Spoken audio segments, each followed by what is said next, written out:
Welcome again to Truth Seekers North East. Tonight we've got Luke back by popular demand. And he's doing the Eastern astrology this time in the Lunar Mansions. Yeah. He did the Western one last time. It's on Rumble if anybody wants to watch it. On my channel, New Waters, MEW Waters. So I'll leave it in your capable hands. Can you put your phones on silent? And we'll have a tea break about 8 o'clock. Okie doke, copy.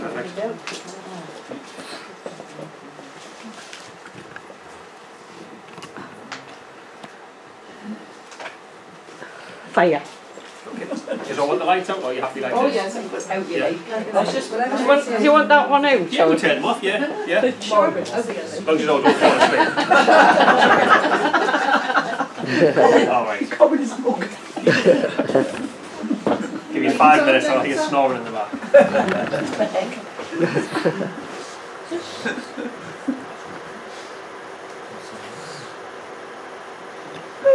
Yeah? Yeah. All good.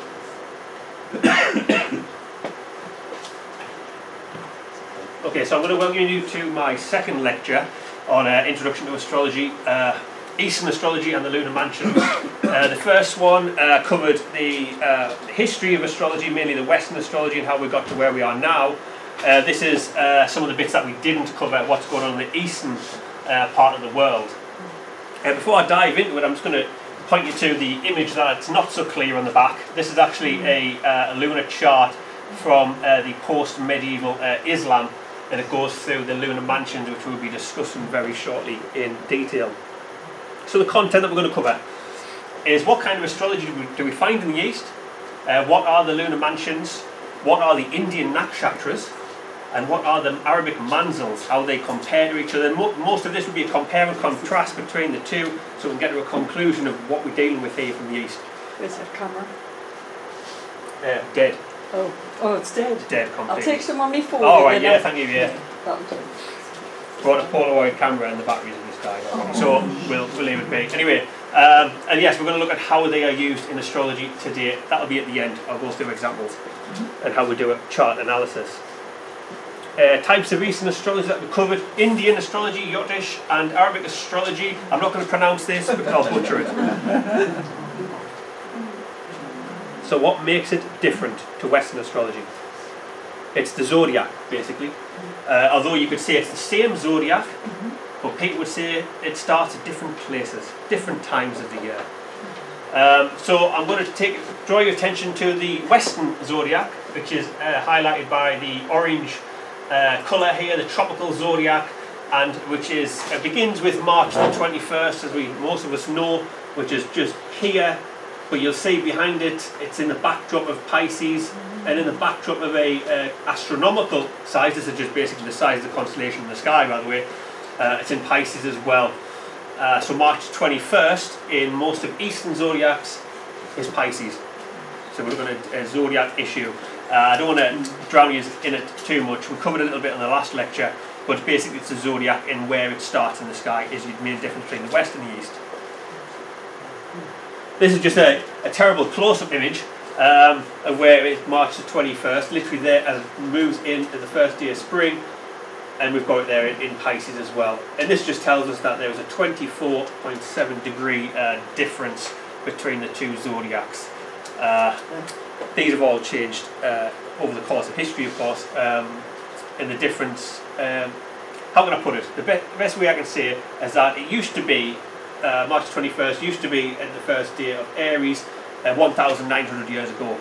We've lost calculation since then, and as you can tell, it's a long time ago. So this is a little bit about the Eastern astrology. Cultural significance as well. This is the Songkran Water Festival, April the 13th. April 13th is special because this is the first day of Aries, not March 21st. April the 13th is in the East. And so it's got a cultural significance, of course. More of a this is a religious festival. They're washing away the sins. Interestingly, we're dealing with the last degrees of water sign Pisces into the new year of Aries. And it's a water festival, very interested about this. And they all create around with elephants and stuff like this, which we're going to get into why the elephant is significant later on with the lunar mansions. It all ties in. So I'm going to do a bit of a recap for people who missed our first lecture. about where we begin with astrology.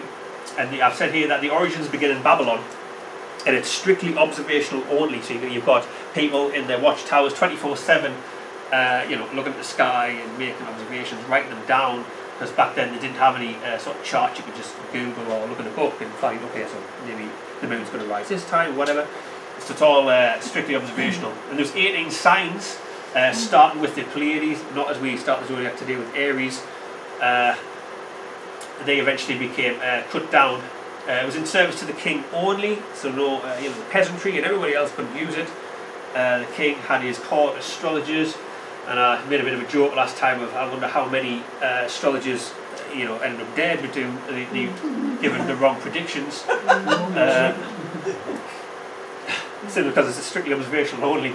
And then we've got planetary omens as well, which are on the clear tablets throughout Babylon. And I mentioned last time there are thousands still in the Museum of London that's not translated. So we just they're not translated simply because there was no one to translate them. The sort of Akkadian, Babylonian languages, obviously a dead language, and there's only a certain number of people who could translate them. Unfortunately, they've most of them passed away. So we'll never know what to say. But I've got an example of an omen here. And it says, if Marduk, planet Jupiter, retrogrades, which means going over backward motion, near the king star Regulus, which is the heart of the lion, Leo, someone will rise up, kill the king and seize the throne. Now this is how basic these omens are. So you can imagine we have a nervous wreck of a king all the time. So then we, after 500 BCE, we start to get a 12 sign system, starting with Aries. I think this is because of calculations and things like this. Each sign is 30 degrees in length, so we get to get a restructure of the zodiac, not just looking at how big it is in the night sky. Actual, put some maths to it, then rules and planetary relationships. Maybe this constellation is ruled by a planet, maybe that one's ruled by a different planet. And this is how it starts to get built. It starts to unfold like this to where we are roughly today. The origins of the Vedic, which is the Eastern astrology, starts with this guy, Alexander the Great. So from 360 BCE, Plato mentions that Babylonian astrology states that it requires models. So this is basically where we get that restructuring as mentioned about. The Greeks kind of take the astrology and structure it how we know it today. Mathematical length and things like this. And elements as well. Elements is almost a strictly Greek invention for astrology. 330s, Alexander Conquest starts the Hellenistic period, the Hellenes. And 300 to 100 BCE, the translation of cuneiform and tablets turned to Greek. So we start to get the translation movement happening. So we had Alexander, he does his Persian conquest, his Egyptian conquest. What he learns about the astrology here of the East of Babylon, and the Egyptian version of astrology is almost very similar, by the way, to the Babylonian. And then he carries it with him to India. And this is where we are with it now. So this is a North Indian chart. Very different to what you'd see in the circular Western charts that you might see on Google or anything like that. If you do your charts at home, you'll notice that there is no aspect lines. So I've had questions before. What's with in circle charts? You say, oh, what's with the funny coloured lines and stuff? There's none of that here. There's a different sort of schematic to that one. And you get no Pluto or Neptune or Uranus. They were discovered well later, these planets, and most Eastern astrologers still don't use them today. This is our, if I remember, the East Indian chart. Most parts of India have a different sort of chart. I'll just go back actually, because many of you know that there is ascendant in astrology.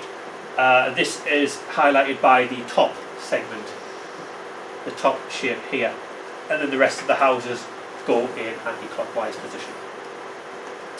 However, on the Eastern version of the chart, it's highlighted here, wherever this line is your ascendant, and they go around as such. But I don't want to get you bogged down with that for now.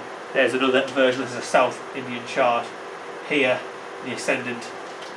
Most of them never tell you where the ascendant is. You've just got to kind of know automatically what chart you're looking at and where it is, and the planets go around it as such.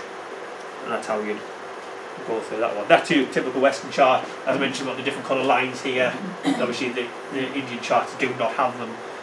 This is laid out in the sort of Greek elements. equal proportions, 30 degrees, that sort of thing. There's your planets highlighted here with sigils, glyphs. So that's a big difference completely already between the two. Sanskrit words, we'll go through a little bit of Sanskrit, why not? So in Indian astrology, if you ever want to dive into a little bit more, we've got the Lagna, which is the ascendant and rising sign, Surya, the sun, Chandra, the moon, Mangal for Mars, Buddha for Mercury, Guru for Jupiter, Shukra for Venus, Shani for Saturn, and I put the trans-Neptune planets there as well. Arun for Uranus, Varun for Neptune, Yam for Pluto, and then Rahu and Ketu is our north node and south node. For those who know about those, that just deals with our our life purpose.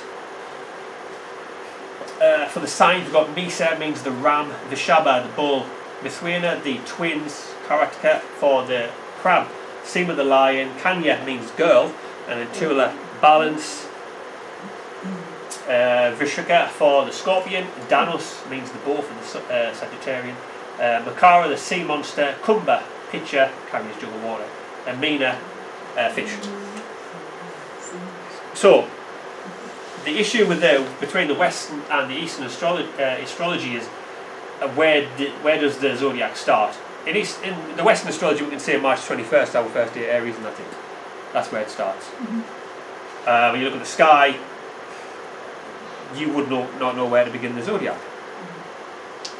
So basically, they start the zodiac somewhere here at the beginning of Aries, wherever this band is. We're going to look shortly at this is definitely not the case. And most Eastern astrologers begin the zodiac, they say in Aries, but they're positioned it over here in Pisces. So we've got a lot of issues with an Eastern system. You can also use an anchor point by looking at one of the brightest stars across the zodiac, Spica in Virgo, and naturally opposite that would be the beginning of Aries, and we could say that would be the start of the zodiac. So we're going to look at a thing called Ayanamsha, which basically just means calculation of the zodiac in a general sense. So first off, we have Fagan, Bradley, Cyril Fagan and Bradley. They say that that star in the middle of Virgo is at 29 degrees. Now, the bureaucrat of India, Lahiri, he says that it's 0 degrees. So we're already going to have discrepancies and a bit of issues between astrologers already. Then we've got Raman. He said there was a difference of 11 degrees in 1184 according to a historian. So we're going to have a look at that later if this guy is correct or not. Then we have a true Revati, which is the star of 2950 in Pisces, just at the end there, almost in Aries. Then we have Sri Yukteswar as well, with his analysis, which is very similar to the one above. Now, the problem is with some of these people, especially Lahiri, he was kind of a bureaucrat, a politician who was brought in to standardise the calendar in India. Because in India, people were celebrating different events at the same event, but at different times. So they wanted to standardise the zodiac and the calendar, so they brought him in, and he said it was 0 Libra anyway. So basically what I'm telling you is there's so many different zodiacs out there in the East. There's so many arguments between astrologers. But I wanted to see if Raman was right, just so we know roughly where we can start the zodiac, just to get any sort of initial premise to understand in Eastern astrology. So he said, if we remember, that there was 11 degree difference from 1184. Now I'm going to go into a chart at 1184. So, to find out 11 degree difference, what he means is how far has it gone back from that initial beginning start of Aries. And I would count from this point 1, 2, 3, 4, all the way to 11 here. And he was correct. The sun is there in that position, and it has moved 11 degrees since. So maybe we need to start looking at maybe Raman's thoughts about where we need to start the zodiac. But anyway, that's enough science for now. We'll look at the history of Arabic astrology, and now we're going to see how that developed. Basically, long story short, covering a little bit from our last lecture, we have our Roman Empire split in two, the West and the East. Greek was only spoken in the East, and Justinian, his edicts stamped out heresy, and the scholars flee east into Persia. Persia was weakened by fight with Byzantium, which is the eastern part of the Greek-speaking Roman Empire. The Islamic Empire had a rapid expansion, conquered Persia. Then we get the Umayyad and the Abbasid empires, and the translation movement moves into Arabic. So from Greek to Arabic, and as you can see, this chart looks very similar to the Indian one, and this is pretty much because of the trade routes between the Arabic countries and India. You only get two styles of charts, the square and the circular. There is no aspect lines, and the ascendant is always to the left of the Arabic chart, just here. In the Indian chart, you saw it up here, there and there. So it all seems to be very regional or personal preference. I'm going to show you some Arabic coins as well of astrology. I've got a thing for coin because by trade I'm an archaeologist. So here on the left we've got Taurus, and then we've got the Cancer, the Crab, and Leo for the Lion. Solid silver. And there's so many as well. Boy with Aquarius top left, and Sagittarius here bottom right. So there's definitely a thing for astrology. In the last lecture we looked at the coins of the Roman Empire as well, full of astrological symbolism. Nice gold ones there, why not? Pisces, Scorpio, Gemini, the twins, and Taurus the bull. So the key people in this Arabic movement is Abu Masha, Al-Khwarizmi, Al-Kindi, Al-Biruni. I talked a little bit about these in the last lecture. They've got such very good books, especially Al-Kindi and Al-Biruni. They talk about how to, if you were to be robbed, where in the house would your intruder likely coming from. We've also got predictions on if you were to marry someone, she's got a scar, what colour would the scar be, and sort of what tone of pink. Honestly, these guys, if you want to know about this, these guys are the ones to go to about all sorts of things. Very good for the medical astrology as well, these guys, especially the last two as well. Some nice quotes from Abu Masha as well, if you're into astrological quotes. So, the lunar mansions. Al-Biruni, the guy we just saw there, calls them a lunar zodiac. So it's already established that we're looking at its own sort of unique zodiac. The origins are in Babylon, India or China. Now, I would say that they're in Babylon. Now, they're both national governments of India and the Communist government of China would both say that they got it first.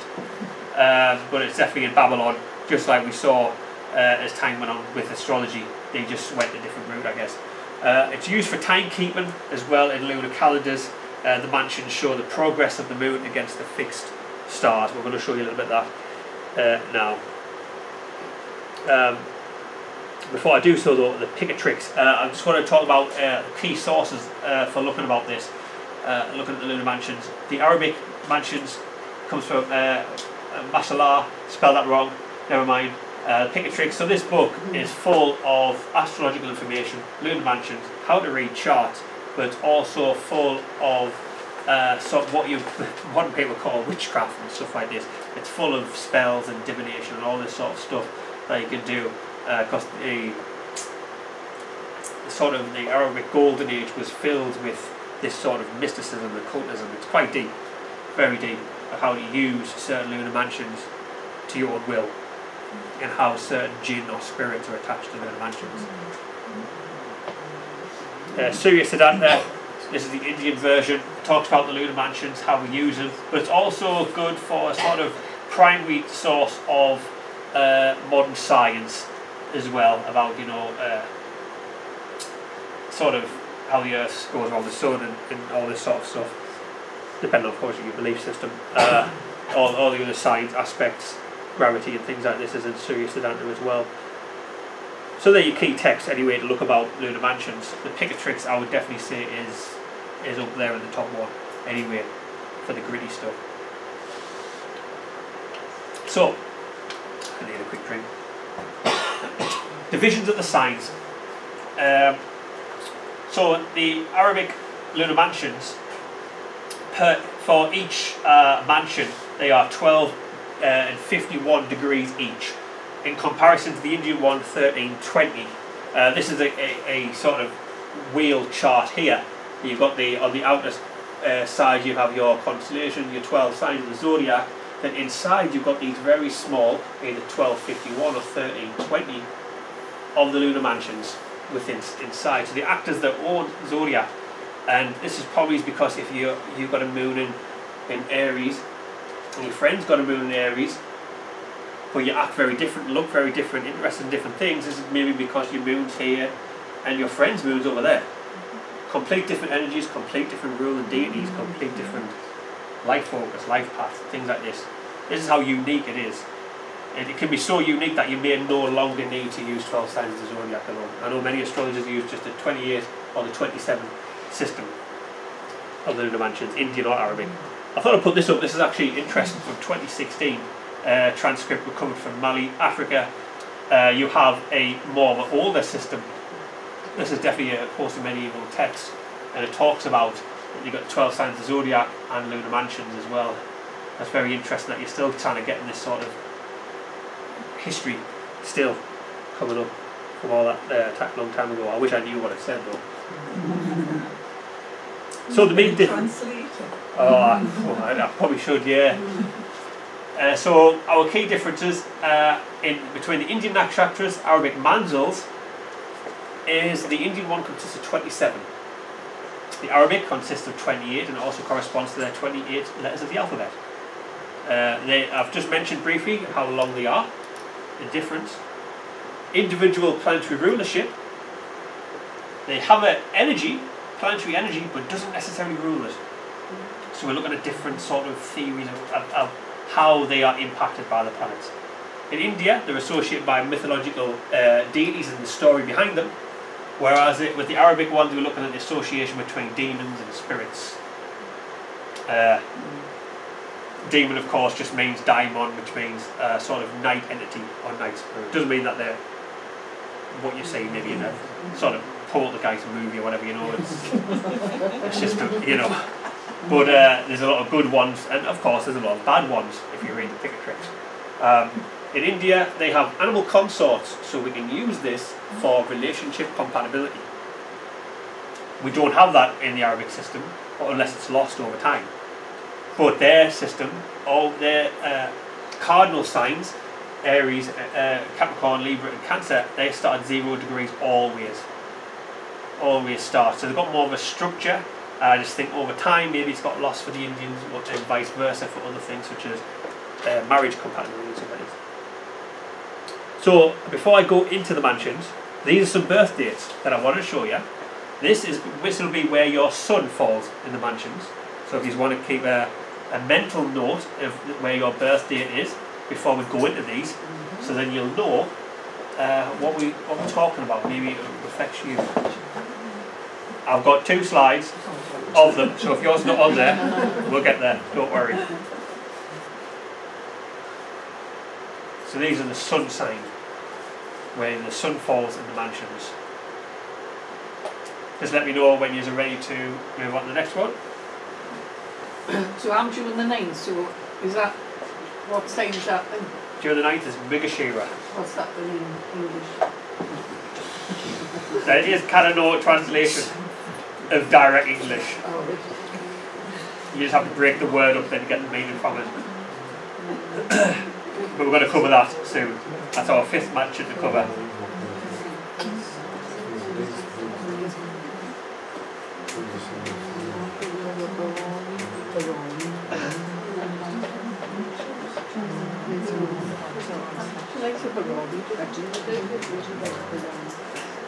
It's not a curry. It's not a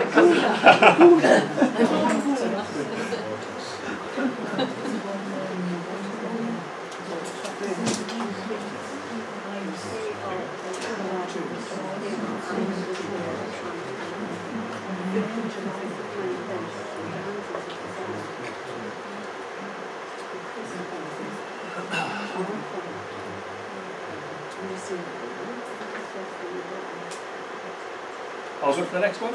Yeah. Yeah?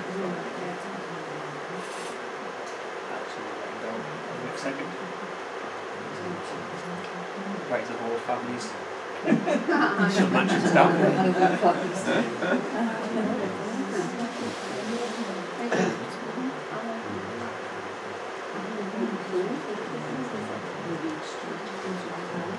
Well, Brenda's having a look. I've got the heating on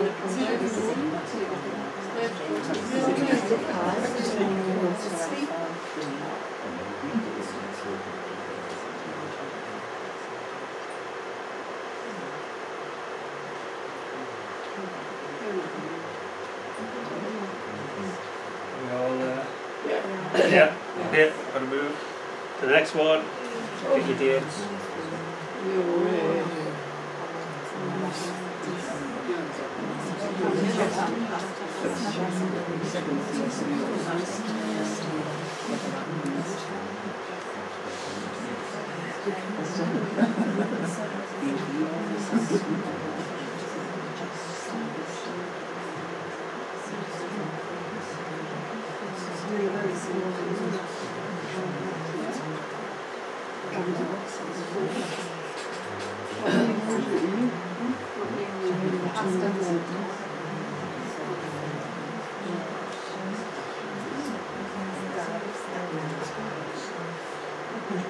So what is this? What does this actually mean? We're going to cover all of them. We're going to cover all of them.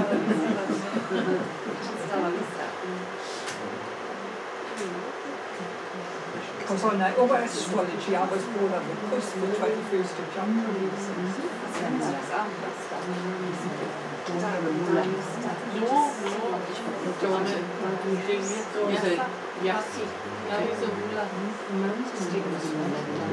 How long is the 7th? Oh yeah, it's the 17th. Ready for the next one, yeah? And the last couple.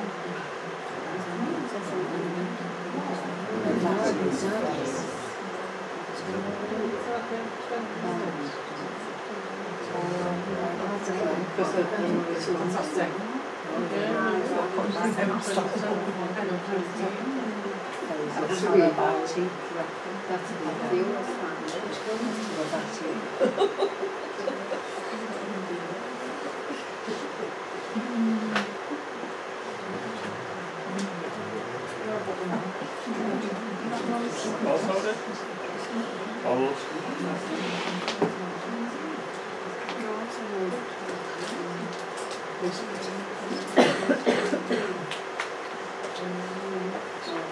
All good? Yeah, okay. Right, now we want the first mansion. So, with lunar mansions, they are kind of encompassed by, characterised by a group of stars or an individual star. So, we're not thinking about the constellation as a whole. We can derive certain information from it, but we're looking at the star only. If we look into the naked eye, we see certain bright stars, and each one would be the mansion. And of course, the Indians and the Arabs have given a certain distance between them, 1251 or 1320 degrees span of each from one another. So the first one here is Ashwini. Now, Ashwa means horse in Sanskrit. Now, this is about speed, it's about cunning, it's about sort of determination.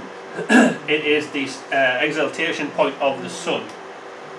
So this is the sun at its brightest here in Ashwini.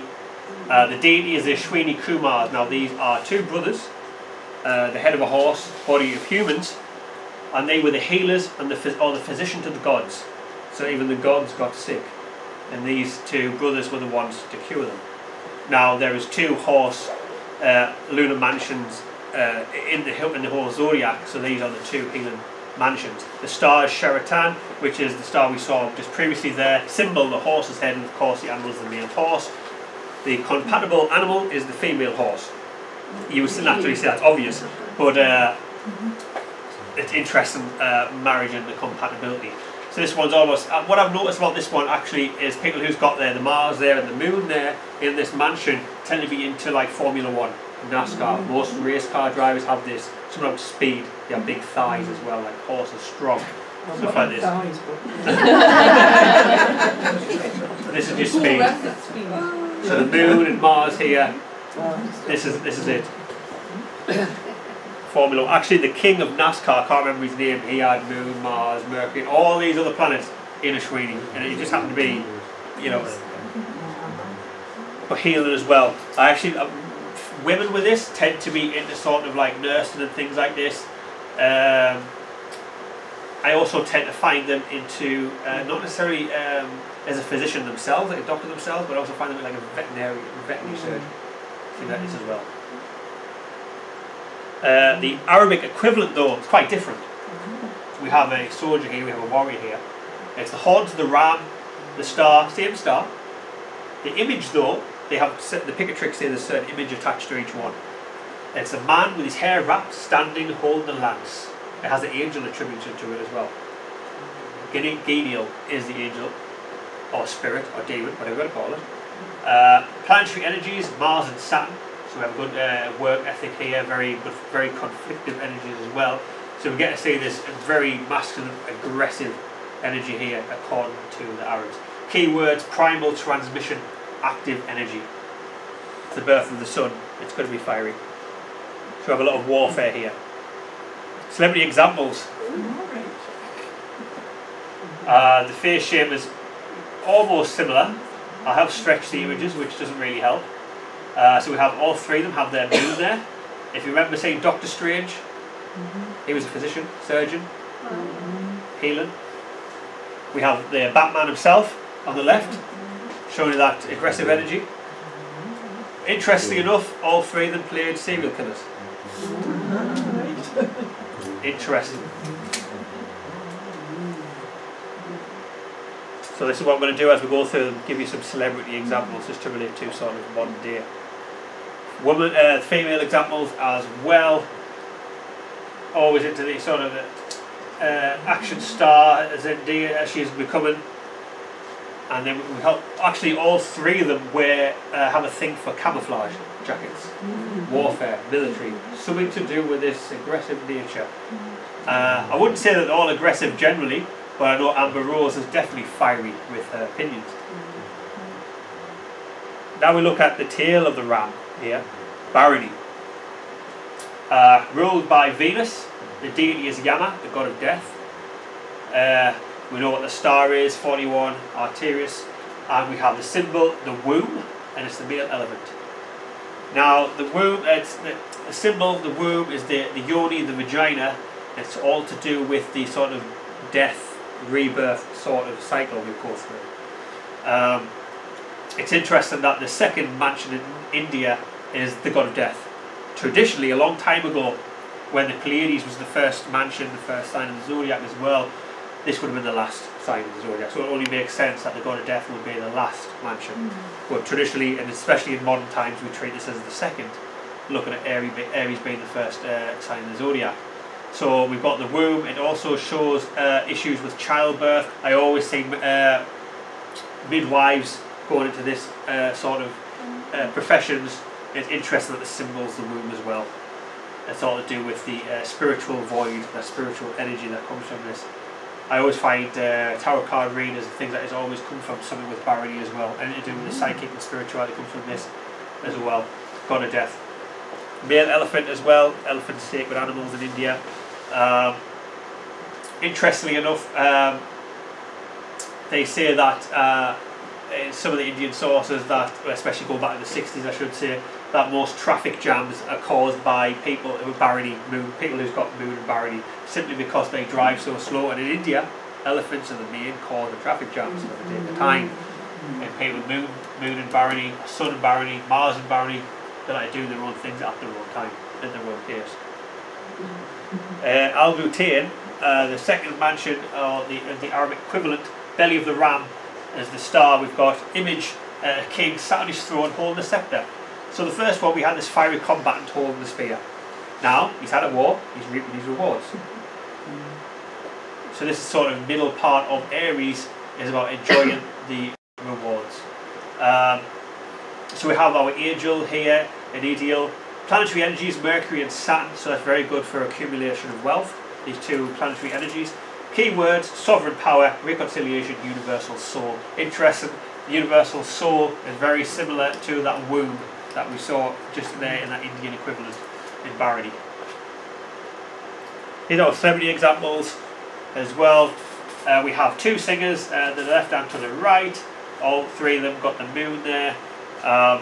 This is very interesting because the Indian equivalent is ruled by Venus, creative art, performance, things like this, and we've got two highly successful singers here, Nick from the Jonas Brothers and Chris Brown.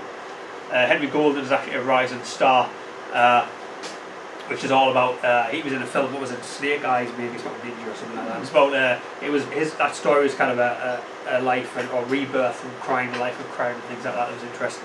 So again, this life and death energy coming through these people. The women examples as well, very similar in face shape, especially to the left and to the right. So our next one, this is the Pleiades. Kritika. Don't be thrown off by the fires. I wouldn't say it's an aggressive one. Agni, the god of fire. The symbol is a blade. Alcyone is the star, the brightest star in the Pleiades. Animal is the female goat, exaltation point of the moon. So these fires are the fires of reincarnation. We've had the god of death before this. Now we're getting reborn now. The people with Sun here or Mars here, it's always good to sit around the fire and ask it for a cleanse, because it definitely does that for those who've got any planets in Kritika. I wouldn't say it's a very warlike sign, but it's very cutthroat.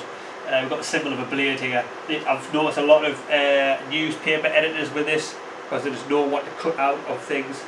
Very precise, okay, you don't need this, get rid of it, things like this. University examiners have Kritika, very harsh, very cutthroat, they know what they're after as well. But also, if you know any of these people, they'll definitely tell you how they feel about you as well. So the Arabic equivalent, Al-Thuriya, the Pleiades, the many little ones, I should have said that before. We have a woman seated with her right hand over her head. I couldn't get an image of actual woman with the right hand over her head, well that's the best I can get you. But the image is very almost yogic, like very yoga-like posture, and I think it's what I'm getting from it's almost like that sort of transmuting her female force, that sexual force energy that she has within her. I think that's what it's about. And of course it was the exaltation point of the moon according to the Indians as well. So we've got this very feminine energy here, but again very cutthroat. The Arabs say it's very feminine, whereas the Indians, I would say it's more of a masculine, fiery energy, to be honest. We have the angel, Amyxel, planetary energy, the moon and Mars. So we have this very fiery, quick temper of the mind, the moon. And we have the key words: abundance, universal nature, beauty. There's a lot of people who use this mansion for good wealth and things like this. There was a guy, he used this, what was his name, I can't remember now, but he used this mansion. When the moon came into this mansion, he did a prayer to the angel, Amyxel. I can't remember how he did it now, but he did a good prayer to it, and his business tripled in customers overnight. So it just shows you how they use these mansions to really do get what you want. This mansion, you can call it all good things. This mansion, all good things. It's good for absolutely anything. Never use it for like divorce or anything like that. Don't use it to get rid of your partner or anything like that. It's definitely to attract material things, because I'm dealing with this Aries Taurus energy here. It's about using the fire to attract that earthly pleasures, I suppose. These are our examples.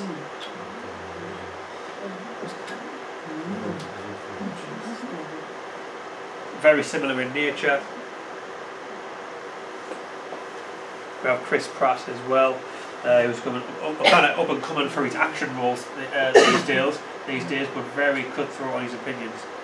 People see him as this goofy sort of comedic person, but he's very quick to challenge people who don't agree with things, you know. The female examples, very, especially Keira Knightley here, very masculine in some of her roles, especially like Pirates of the Caribbean and things like this, or very masculine sort of nature. And I think that's because Kritika is more of a masculine sign, even though it's exaltation point of the moon. You have a meeting of the energies here, where femininity meets masculinity, I think. I suppose it would make sense as well, being the first mansion, where the energies sort of separate, maybe, I don't know. I call it like Garden of Eden sort of thing, maybe, I don't know. we'll move now into Rohini.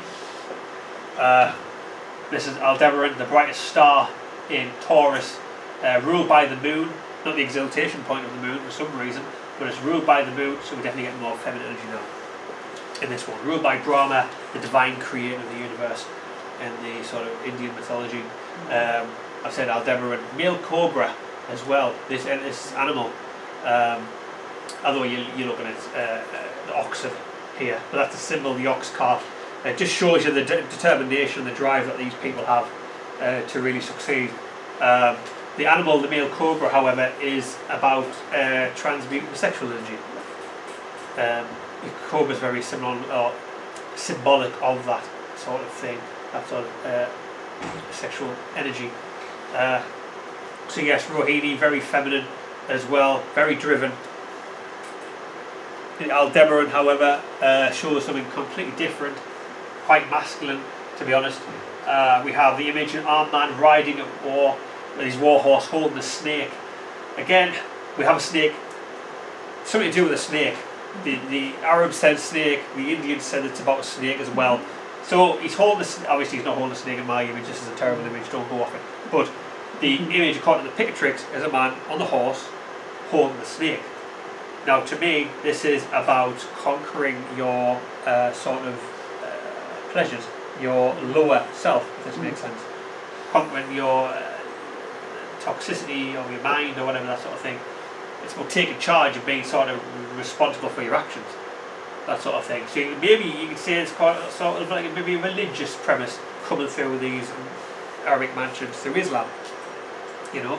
The planetary energies of Mars, so again we've got an aggressive energy. The key words: primal, material, discord, and hindrance as well. Use this mansion, so sort of hindrance, use this mansion. Let's say, for example, you said something to someone that you want to take back. Use this mansion, and the text may never arrive to them. The email that you sent to them will never arrive. Things like this. This is how the strong energy, very strong energy in these mansions. You can use it for anything. So examples we have here, Jake Gyllenhaal here on the left. He did a film called Southpaw, if anyone's seen it, about the boxer. And it was very interesting, this sort of Taurus, this earthly but yet aggressive energy that we saw in that movie. Definitely worth it for the Rohini part. But the more feminine, soft energy comes out here with Aradoni. Many people might have seen him on YouTube as a sort of modern day spiritual influencer, this sort of thing. But the energy is definitely there. And of course Sigmund Freud as well definitely gave into his snake energy, I should say. Female examples as well, Rohini. You have these women very flirtatious, very provocative as well to people. Rohini was considered to be the blushing bride. Blushing bride it was. About this fertility, this, if that makes sense to you. In ancient Babylon, when the sun fell roughly near this mansion, it was about harvest time and stuff like this, so you can imagine the fertility, the reaping of war, that sort of thing. But yet the aggressive nature as well, especially with this Jovovich as well, with the Resident Evil films, if anyone's seen about fighting zombies and all this sort of stuff. But that's quite aggressive, so we definitely get to see this Mars energy under play in here. You know. Now we move on from Taurus into Orion constellation. Now we have Mrigashira, ruled by Mars as well. Very similar to the last one. It's almost at they're running a tangent almost, the Arabic and the Indian. So Mrigashira is the deer in search of the elixir of life. That's the mythology anyway. It's about the quest for knowledge. We've got a ruler of Mars. It's because we've got this energy of Mercury, the ruler of Gemini, coming in as well. We get a lot of people who's under this influence, to be in thirst of knowledge, want to learn a lot. The deity Soma, the god of the moon as well, but Soma is that elixir of life. So they're always searching for something. We have the female cobra as well. If you use this negatively, you're searching for you focus too much on searching for sexual pleasure instead of searching for the knowledge. If that makes sense to you, of how these energies can play out with Mrigashira. Let's have a look. Move on to Al-Hakar, star, the white spot, image, a crowned head without a body. Gabriel is our angel. This is the best image I can get for you, by the way. Planetary energies, Mars and Mercury again, so it's quite good with speech, very compatible, but quite argumentative as well, quite quick to get that argument out. Universal body, intellectual activity, safety. So the last, this mansion and the last seems to be, so they've reincarnated, and the fires are reincarnated, and now we're understanding the capabilities of our body. That's what I think is happening here. And what it can do, negatively and positively. Here's my examples. Jordan Peterson is a really good example here because we get this Mars-Mercury energy where he's quite intellectual. He's quick in debating as well, but he just knows, you know, he's a very knowledgeable man.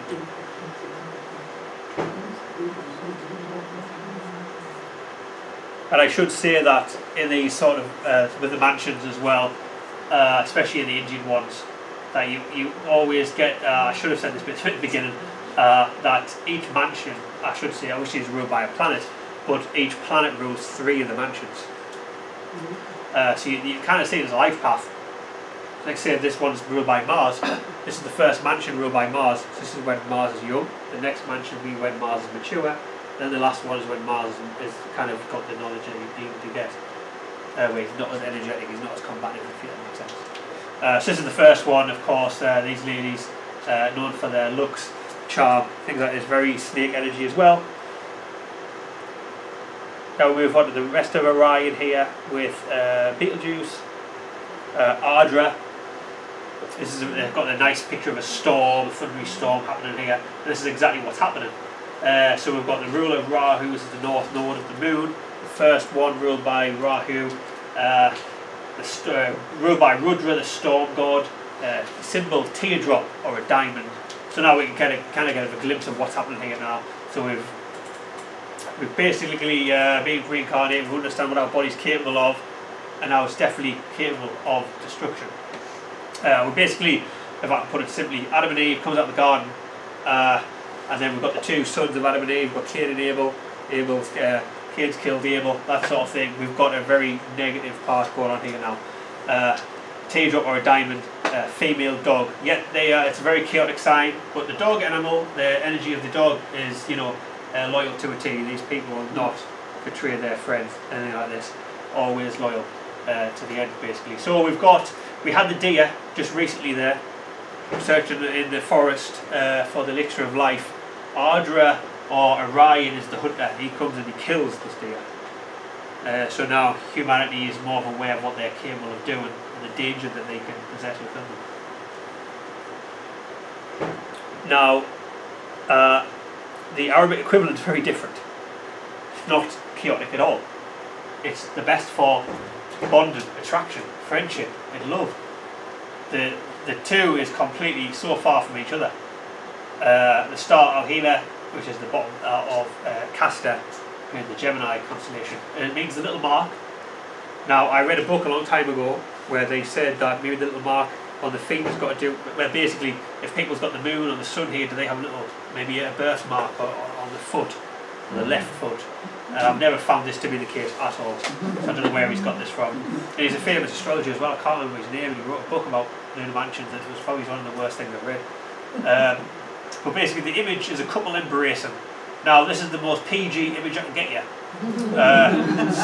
Because the image that, you know, like we're meant to be seeing is very in depth. Anyway, angel, Dirachiel, planetary energies, Mercury, Venus, keyword bonding, attraction, friendship, and love. So if we want to get a couple together, we use this mansion. When the moon enters this mansion, we use it. We use the energy of the angel as well. And just, you know, our intent goes out to the moon basically to try and attract what we want from this. I've never used this one simply because I don't want that to happen. So we'll leave that one be, I think. But if you want to try it, why not? See if it does happen, let me know. These are our examples. Now, I'm going to tell you how similar these guys are. And that the one on the left and the right committed suicide. The one in the middle, I wouldn't, probably not far off. Now, each one of them have got the moon here in Ardra, this stormy thing, this stormy energy, this stormy sort of sign going on here. And we know each one of these had turmoil, sort of emotions and things like this, you know. But each one of them had a philosophy of life and critiqued life harshly. Rahu is this the ultimate critique, I should say. He wants to, you know, change society for the better or the worse, or whatever. So we had Robert Pattinson. Just briefly, we have him. He was the recent Batman. Last couple of years ago, maybe, I don't know, but he was definitely the Batman. And the soundtrack was none other made by Kurt Cobain on the left. So these planetary energies always stick together. You'll always find them. And Heath Ledger, he was also in the last Batman films, and he played the Joker, which I will get to a little bit later, because the rest of his chart was in the end of Pisces, which is always about getting rid of materialism. And in the movie, he burned loads of money. So, very symbolic. You always see mansions and stuff like this play through films. Watch them. It's crazy how it works. And look at the colour, you know, these people are known for the grunge wear, ripped jeans and stuff like this, you know, from the 90s. You got a brief after this? Like? Yeah, let's do it. The women, for these it's the eyes. Something about the dark eyes as well. We have Moon, Ruby Rose here. We always find most Ardra Moon women tend to be like lesbian, that sort of thing, if I can put it that way. We have Victoria Beckham, questionable. We have interesting energy here. Believe it or not, actually, Ruby Rose here on the left played Batwoman. So there's definitely something with this Batman thing going on. Got to be.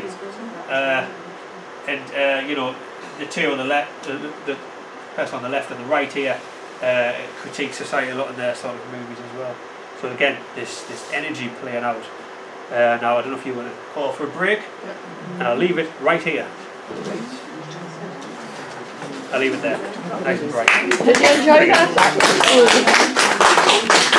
So let's pick off where we left off. The last mansion was Ardra, ruled by Rudra, the storm god. We had a bit of a chaotic time there. We had the digger that we saw in Megashira being killed. We saw a lot of chaos happening. The Cain, the Abel story, and all the other stories that are very similar occurring. And now we're in Punavasu. We're at the end of our Gemini constellation and breaching into Cancer territory here. So we have here an archer with his bow here. The symbol is the arrow or the quiver of arrows, and basically what's happening here is the archer has killed the digger recently, but he's going back to the corpse. He picks up his arrow and he puts it back in his quiver. Now this is all to do about the recycling, believe it or not. So I always find a lot of people with a lot of planets here are very good with recycling. I know a lot of people with this who've got moon here or sun here like to carry the bamboo cutlery with them and all this sort of stuff. They're always into the recycled sort of thing. So it's very interesting that the story of the mythology plays out with the people and their habits, I should say. So we've got the deity, Aditi, the primordial goddess or the Mother Earth goddess. So it shows a very devotional nature with this sign. And we've got the ruler, Jupiter. Now Jupiter is the great benefic planet here, and it's a better place, I should say, than the previous part. I would say most of Gemini is very chaotic in itself, but this is definitely the nicer part.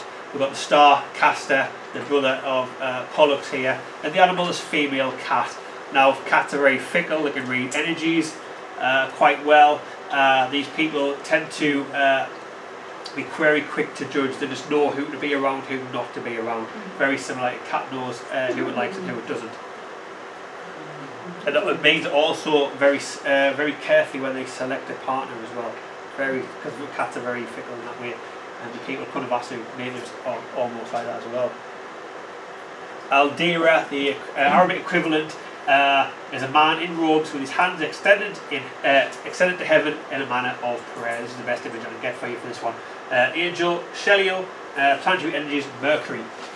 Again, related to that Gemini energy, of course. Divine throne, glory and gain. Showing you a nicer aspect of where we are in the zodiac here compared to the last one. So it shows you that faith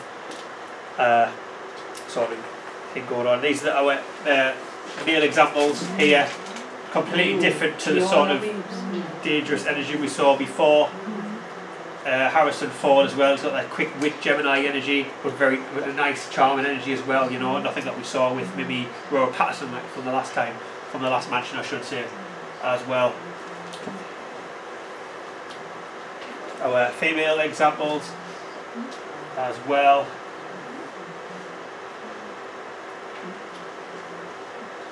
We've got Shakira, the way she dances as well kind of reminds me of this sort of like this sort of sun cat movement, if that makes sense to you as well. Now we move fully into Cancer. Here we are, Pusher. This is a nice sign as well, ruled by Saturn. So it just shows you that with Saturn, hard work definitely pays off. That's basically the motto of Saturn. Deity, Brihaspati, goddess of wisdom. The cow's udder, star, Persephone, basically the cradle of Cancer, basically.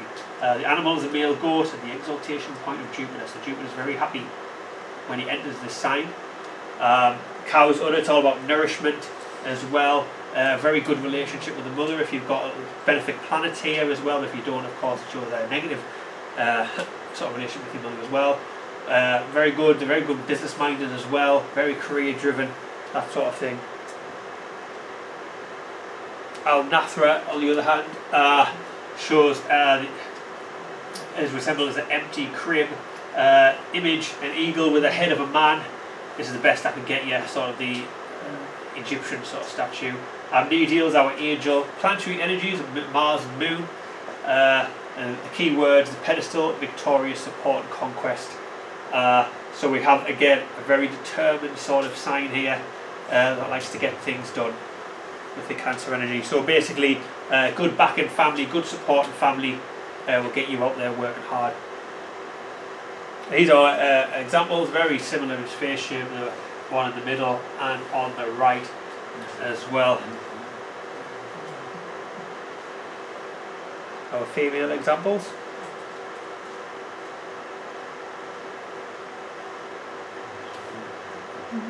And now we move from Cancer to a constellation known as Hydra. But yet I'm still using the degrees of Cancer anyway, just so we know roughly where we are in the zodiac. So Aslesha, ruled by Mercury, the trickster. The deity is the Nagas. These are believed to be the serpents who live under the earth. According to Indian mythology, these are the serpents who live beneath us in underground sort of caves or whatever. They've got their own sort of paradise down there. Apparently they call this the Naga Loka, where the divine serpents live, and apparently they're so knowledgeable in spiritual subjects that they were believed to have taught humans Kundalini and spiritual awakening and things like this before they misused the power and the serpents retreated to the earth. That's the story anyway. The symbol is the coiled serpent. So a coiled serpent, we can think of this is that the life force energy that we have in our base of our spine, our root chakra, sacral chakra energy we started looking at here, with the star Hydra, and the male cat as well. Male cats aren't as picky, who they mate with I should say, but very picky as well around the people that they want to be around. They pick up energy very quickly. Aslesha, it's one of the most spiritual ones we've got out there, especially in the portion of the zodiac we've been looking at so far. It's all about transmuting this sexual energy. Al-Taf, the glance, they call this one, the Arabic equivalent. The image, a man with his hands covering his eyes. So basically, how I would interpret this is, so he's basically stood there like this with his eyes covered. And the eyes to me is the windows to the soul. So it seems like a defensive energy we've got going on here, protecting. But the star, Al-Taf, the glance, is actually believed to be the start of the lion's eye in the constellation of Leo, according to the Arabs, instead of the Hydra, as the Indians would say it, would believe. So we're dealing with a very early sort of Leo energy here, even though the degrees are apparently in Cancer. So we're looking at the very initial start of Leo, the eyes, windows to the soul, again reflect this energy. We've got Barbiel as our angel, Saturn and Mars as our energies. Again, Saturn and Mars are not good friends, it creates conflict. So we've got a very conflictive sort of thing going on here. Keyword, divine wrath, disempowerment, misfortune as well. So I'll give you a lovely example of disempowerment here. We've got George Michael to the left. Basically, what I've known, this mansion takes you to the heights of fame, it just drops you straight back down. That's what I've noticed with this George Michael. Rising star, and then as we know what he got up to, things like this. We've got, how can I relate this one? Joseph Gordon-Levitt. He made a film, I think it was called Don John, and it was about a man who has a issue with like pornography and masturbation, things like this, and then he meets a woman who acts as sort of a, how can I say, like a nurturing sort of figure who teaches him how to actually have good, positive relations with a woman. And it's such a good way of using that snake energy, which is completely out of whack. This Naga energy from Australasia, and they fine tune it. Quite a nice film to learn about how this energy works. And the women as well. Talk about the eyes with this one. The eyes definitely are the window to the soul on this one. And we know a lot about Megan Fox and the stuff that she's into, in terms of occultically as well. Kirsten Dunst was in a film called Civil War recently. It's out in the pictures. It's all to do with photography. Again, you use one eye to look through a camera. This eye relation thing as well, you know. As well, Kate Middleton. Not too sure how I can relate this one, but if she's in the royal family and all this sort of reptilian energy, as many people would call it, I wouldn't be surprised. But believe it or not, the Queen had the moon here. The Queen had what? The moon. The moon was here. And you know, you get these sort of reptilian theories and all this sort of stuff come out. We still got a snake energy going on. It's weird how it is. Anyway, we actually are in the constellation of Leo now, in Regulus. This is the heart of the lion. I didn't know. Now it's back. So Marga as well means the crown. K2 is our planetary ruler. The deity is Petrus, the god of the ancestors. These are Congolese people dressed in it's about remember the ancestors. It's like a festival of the ancestors, and that's what they're dressed in, their sort of traditional dress. Symbol, the royal throne, star, Regulus, animal, male, rat as well. So we're dealing with heart of the lion here. Very strong, powerful one. I know in my research, Richard the Lionheart, weirdly enough, the Lionheart had his moon, Mars and Venus here in Marga, and it was all about courage and fighting for the kingdom. So Marga's very royal. It's about fighting for your kingdom.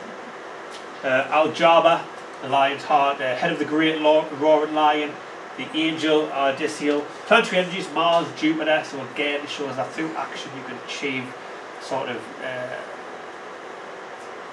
gain, I should say. Keywords, power, success, healing and strength.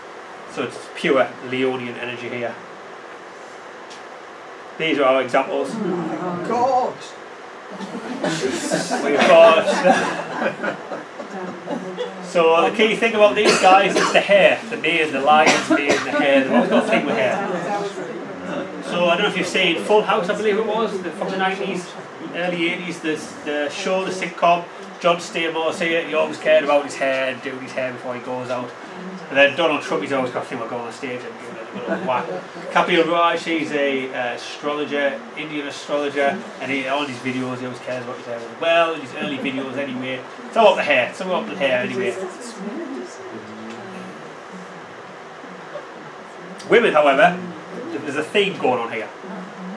This dark, gothic look. Now, the ruler of this is K2. Now, I've noticed that K2, the mansions that K2 rules, the women always dress gothic. Why? Not sure.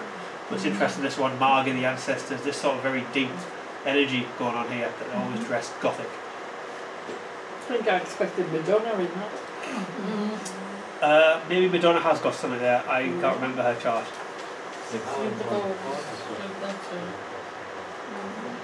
But there was another one, I think, is it Tim Burton? The director? Yeah, he's got his movie here and everything, because yeah. Per Falguni, the back of the lion now.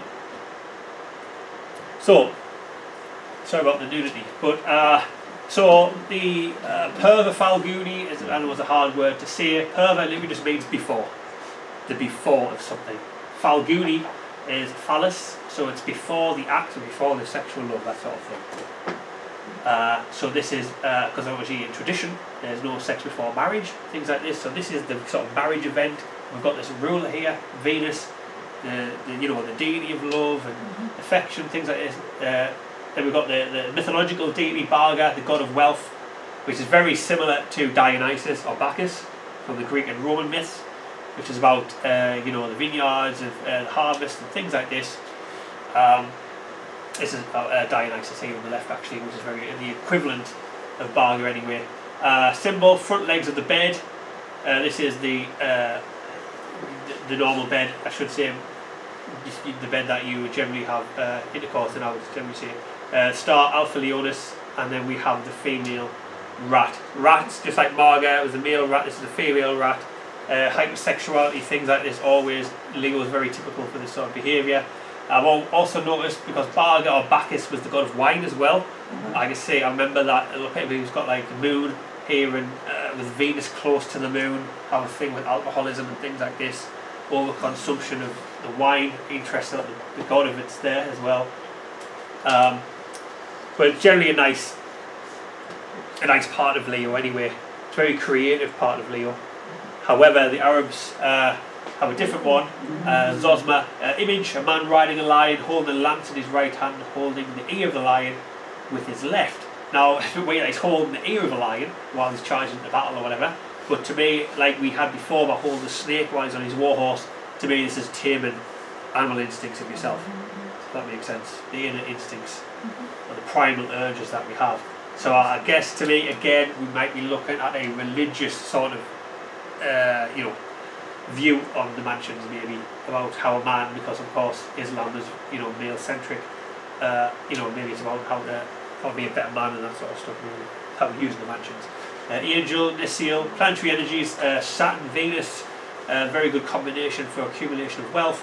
Keywords, mastery, charisma and prestige. So now we can kind of say that we had Marga at the beginning, the head of the lion, the heart of the lion as well.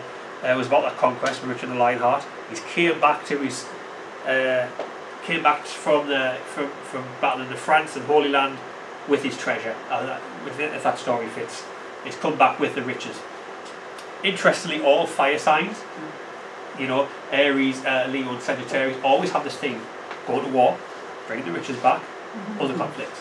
It's very interesting how only the fire signs have this. These are our examples. GFK, the Leo energy is very prominent here. GFK established, he created the Navy SEALs, the American Special Forces Navy SEALs. So again, military sort of thing. Of course, Zayn Malik's the singer, so we're looking at the Venus energy coming again as well. Of Leo, how you can accumulate wealth. Again, the hair, the thing here. Zac Efron as well. The singing, he was known in his High School Musical, things like this. So again, Venus energy, it's a nice part of Leo. The women as well, Leonian. These are Instagram models. Now we look at the tail of the lion. Uttara Falguni, ruled by the sun. So it's a very masculine part of Leo again. The only feminine part of Leo was what we just had there at the centre of the lion. Deity, Aryaman, the early god of the sun. Of course, in Indian mythology, you have all sorts of variations for the same sort of planetary energy. Symbol, back legs of the bed. So we had the sort of festivities of the marriage ruled by Venus, and now we have the actual union act and the happy ever after, basically, of Leo crossing into Virgo territory. We've got the star there, Dinabola, and then the male cow as well. So it's a very determined, very steady energy here of Leo. It's not as fiery, although it's ruled by the sun, it's just a nice peaceful flow of energy. Uttara, of course, means after, and Falguni is the phallus. The after act occurs somewhere in between. Al-Safra, the lion's tail, a dragon fighting with a man, reminds me of a dragon fighting with a man, sorry, yes, reminds me of St. George. Really does. And that's the best way I could do it. To me, he's killing that primal sexual urges, the instinct that makes us weak as humans, if that makes sense. It's about killing the urges. That's all the myth to me is. The angel Abdiziel, the planetary energy, Saturn and Mars, very good for Saturn, Venus, very good for accumulation as well, just like we've seen beforehand. The keywords: combat, separation, hindrance. Again, you know, if you've said something you don't mean to, and you've already sent the email, do something when the moon's here, and that email will never arrive, the letter will never arrive, things like this. Hindrance just stops things from happening completely. Separation as well, if you want to separate a couple or whatever, you know, then definitely use this. Just, I would say that though. Okay, our examples here. Of course, Gordon Ramsay, we've got this Leo energy as well. It's quite fiery as well, ruled by the sun. Quite masculine energy as well. And we know Chris Hemsworth is known for his role as Thor, although he said that he doesn't like doing it because it's too childish.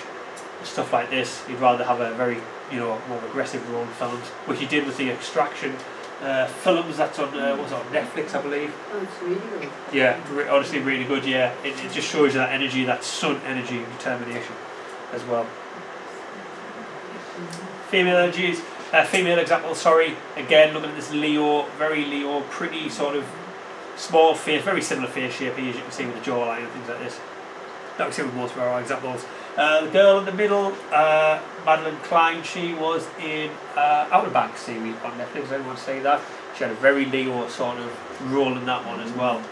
Very Leonian.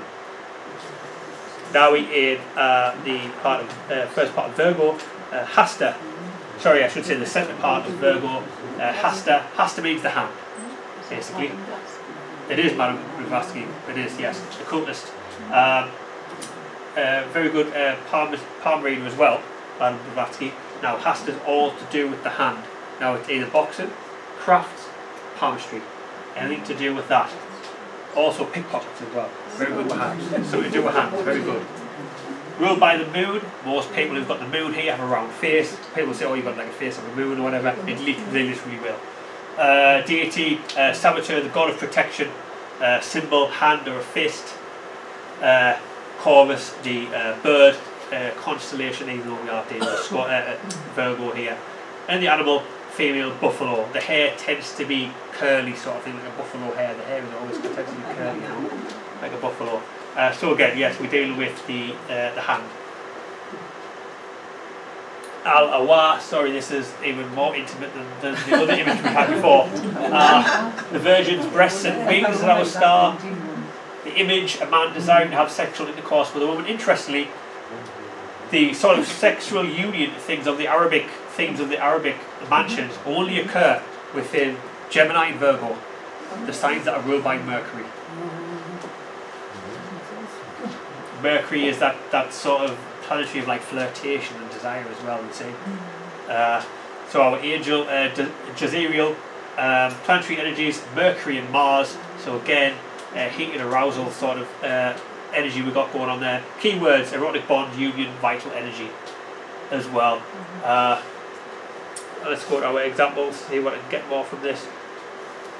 Leonardo DiCaprio was in Wolf of Wall Street, where he mostly cared about his own sort of sexual pleasure. Again, maybe related to that sexual energy we just seen there. He was also in, what was that film? Oh, Catch Me If You Can.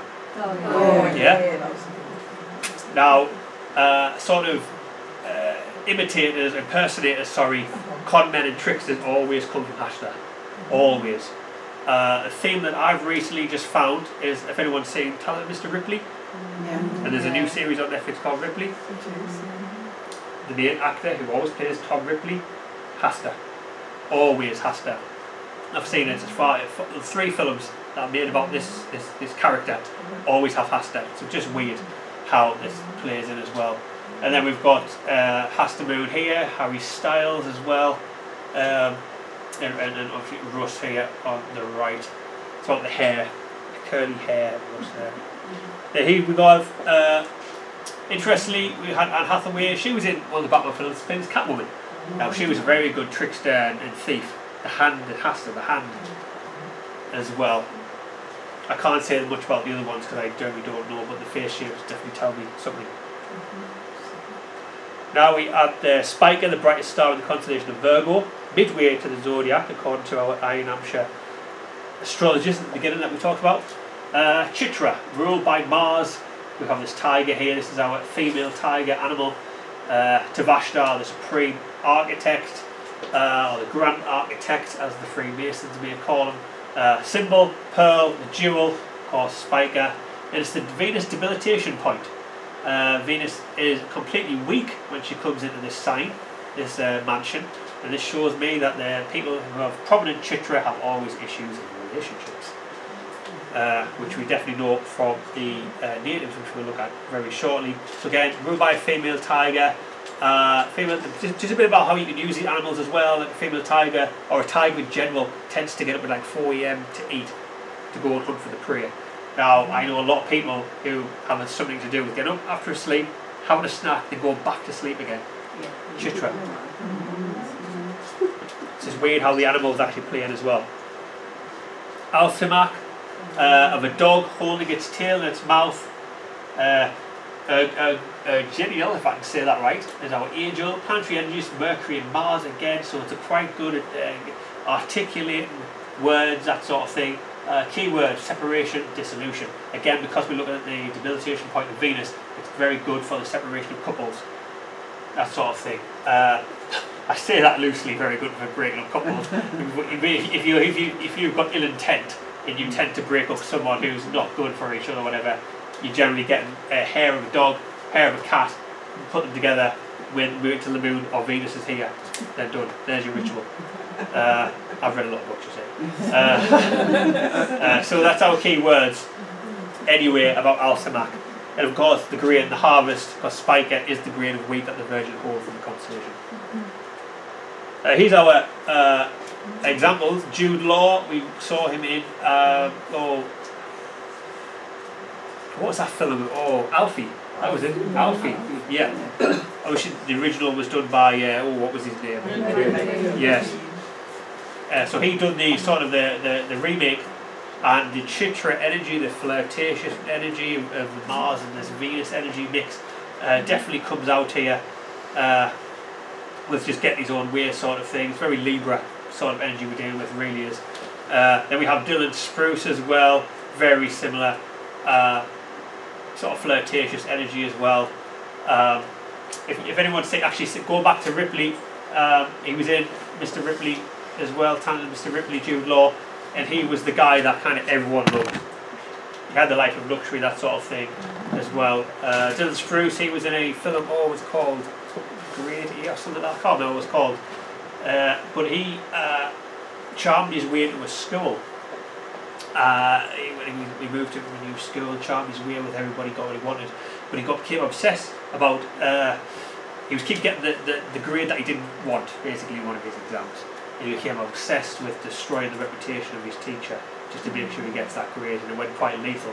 So it does show you how far a tiger would go, the levels a tiger would go, sort of think that makes sense to you. These people would go to get what they want. If charm doesn't work, and Mars violence definitely does work. John Krasinski as well, he's quite that bubbly, funny guy, made some good action films, that sort of thing. So again, we'll look at this Mars nature coming out. Our female example is the one on the left. I've completely stretched, but her face is very similar to the girl on the right as well. So the Chitra energy plays out because especially the girl on the right here, which is like James Bond, playing an action role sort of thing as well. It's very similar to the girl who's in the recent show, was it Fallout on Amazon? She also has a moon here, very similar energy as well. Very combative sort of Mars energy going on as well. So just shows you how Mars women tend to be more assertive, I suppose. So this is Boots constellation, but wholly within the Libra constellation, I should say. So 6 to 20 degrees of Libra now. Rahu is our ruler, the great critiquer of the world, I should say. The deity is Vayu, the god of the wind. These people, the symbol here, sorry, I should say, the blade of grass swayed in the wind, swayed by the wind. These people definitely go where the wind takes them. They have a thing with not following the general norms of society. It's very about being individual. They want to be individual and not stand within the crowd. They want to stand out of the crowd. The star is Arcturus, and we get this analogy of being different or independent enough because Arcturus is not on the ecliptic. It's so far away from all the other constellations that it's completely an outlier. This is where we get this sort of uniqueness energy, I guess, come from. The animal buffalo as well, prominent planets, definitely gives you the thick sort of curly hair, that sort of thing. It just depends on the planet, I suppose. So yeah, individualistic sort of energy as well. Al-Ghafra is the Arabic equivalent. The Virgin's robes. Virgin robes basically gives us a little insight to what we're dealing with, because back in the day, good robes cost a lot of money in the Arabic world, especially silk, and it just shows you how much wealth these people can actually attain. So we've got the image there, a seated man holding various scrolls and writing letters. So again, these people can be very academically minded actually. Angel, Attili, I should say, if I can get the right. Planetary energies, Mercury and Mars. Again, so it's good with using that energy to get your mind active. Keywords, veiling and realization of hidden wishes as well. I actually find quite a lot of archaeologists who've got Mars here, to be honest. It's all about uncovering something that's hidden as well. So it's about digging into something. Some academics as well can dig into a lot of research papers as well to get the information that they desire. So very information minded. And we've got these three people here, very similar to each other. We've got Ryan Reynolds, his sort of comedic take on a lot of things, shows you how much Rahu, or the Swati energy, or how would I say it, very good comedians anyway. Most people with Rahu are quite good at telling jokes. And you definitely see that with Ryan Reynolds in most of his films as well. And there's also a thing about gaining muscle as well, which you definitely see with Mark Wahlberg, and how many times Ben Affleck's tried to get his Batman suit for the films as well. So it's definitely about being an individual, and we definitely get, we should of course see that with Ryan Reynolds in most of his films. He stands out a mile away. The women as well, some of the richest women in the world have the moon here, sun here, Jupiter here, Venus here. We have Lady Gaga, of course, Kylie Jenner, was on the front of Forbes magazine, is one of the most successful billionaires, and Margot Robbie as well. Of course, we're dealing with Libra, and Libra's ruled by Venus, and of course she played Barbie, which is the height of Venus energy. It really is. Notice, however, before I move on, that Margot Robbie has a moon here, and it's the marriage compatible yoni or animal of Leonardo DiCaprio, and them two were together in Wolf of Wall Street. So it just shows you how the energies always play out in films, especially in terms of couples as well. Vishaka, we're dealing with the scales itself here with Libra, but also this part of the Libra was also the claws of the Scorpion originally. So we're dealing with Jupiter here, more positive sort of energy. It's one of the only ones ruled by two deities, Indra and Agni. Then we've got the triumphal arch, or the potter's wheel is our symbol. I put this one there as the best arch I can get for you. And knowingly that most people who build arches tend to have Moon or Jupiter here, in my research, and very close to it as well. Animal, male tiger, goes with the Chitra tiger as well, exaltation point of Saturn.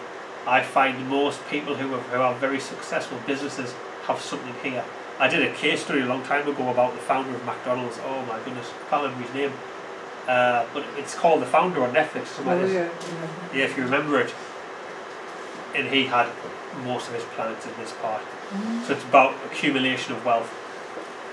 And the same goes for the Arabic mansion as well, Al-Jabana. The Scorpion's claws, I will get the words out. A man sitting on a throne holding the scales in his hands. There's a famous image of him just standing like this, or counting his money on his scales. And it just shows you again about this, the key word, transactions, balance and wealth. Saturn and Mars does show negativity, and our angel is Azuriel. So again, attaining of wealth. I know a lot of people, like I say, who run businesses and have got everything in this time, and they're doing very well, although very, very harshly. Interestingly, we've got this red and black sort of colour going on here, very unique for this Scorpio sort of side anyway. We have The Weeknd, who's always talking about negative sort of Scorpio themes as well, you know, about cheating and all this sort of stuff going on in relationships. Idris Elba, his ascendant is there, and he did Luther as well.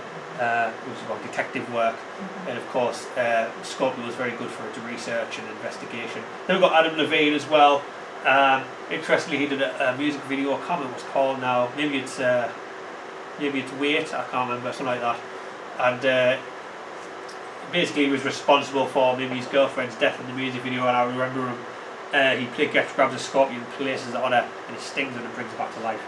So it's very interesting that Scorpio sort of themes happening here as well. But again, some of the richest men in the world. Idris Elba is definitely rising there as well. The women, easily some of the most popular women in the world. Definitely one of the most richest. Beyonce here on the right. Interestingly, all these women have breakdowns. And I do wonder if it's because they are so devoted to a certain cause that people can easily manipulate them. I really do. That's other research that I'm trying to dig into about how easy they are to be controlled and things like this. It's about this dual Indra and Agni energy that I've just talked about, dual deities, and how devoted they are to certain causes or religions.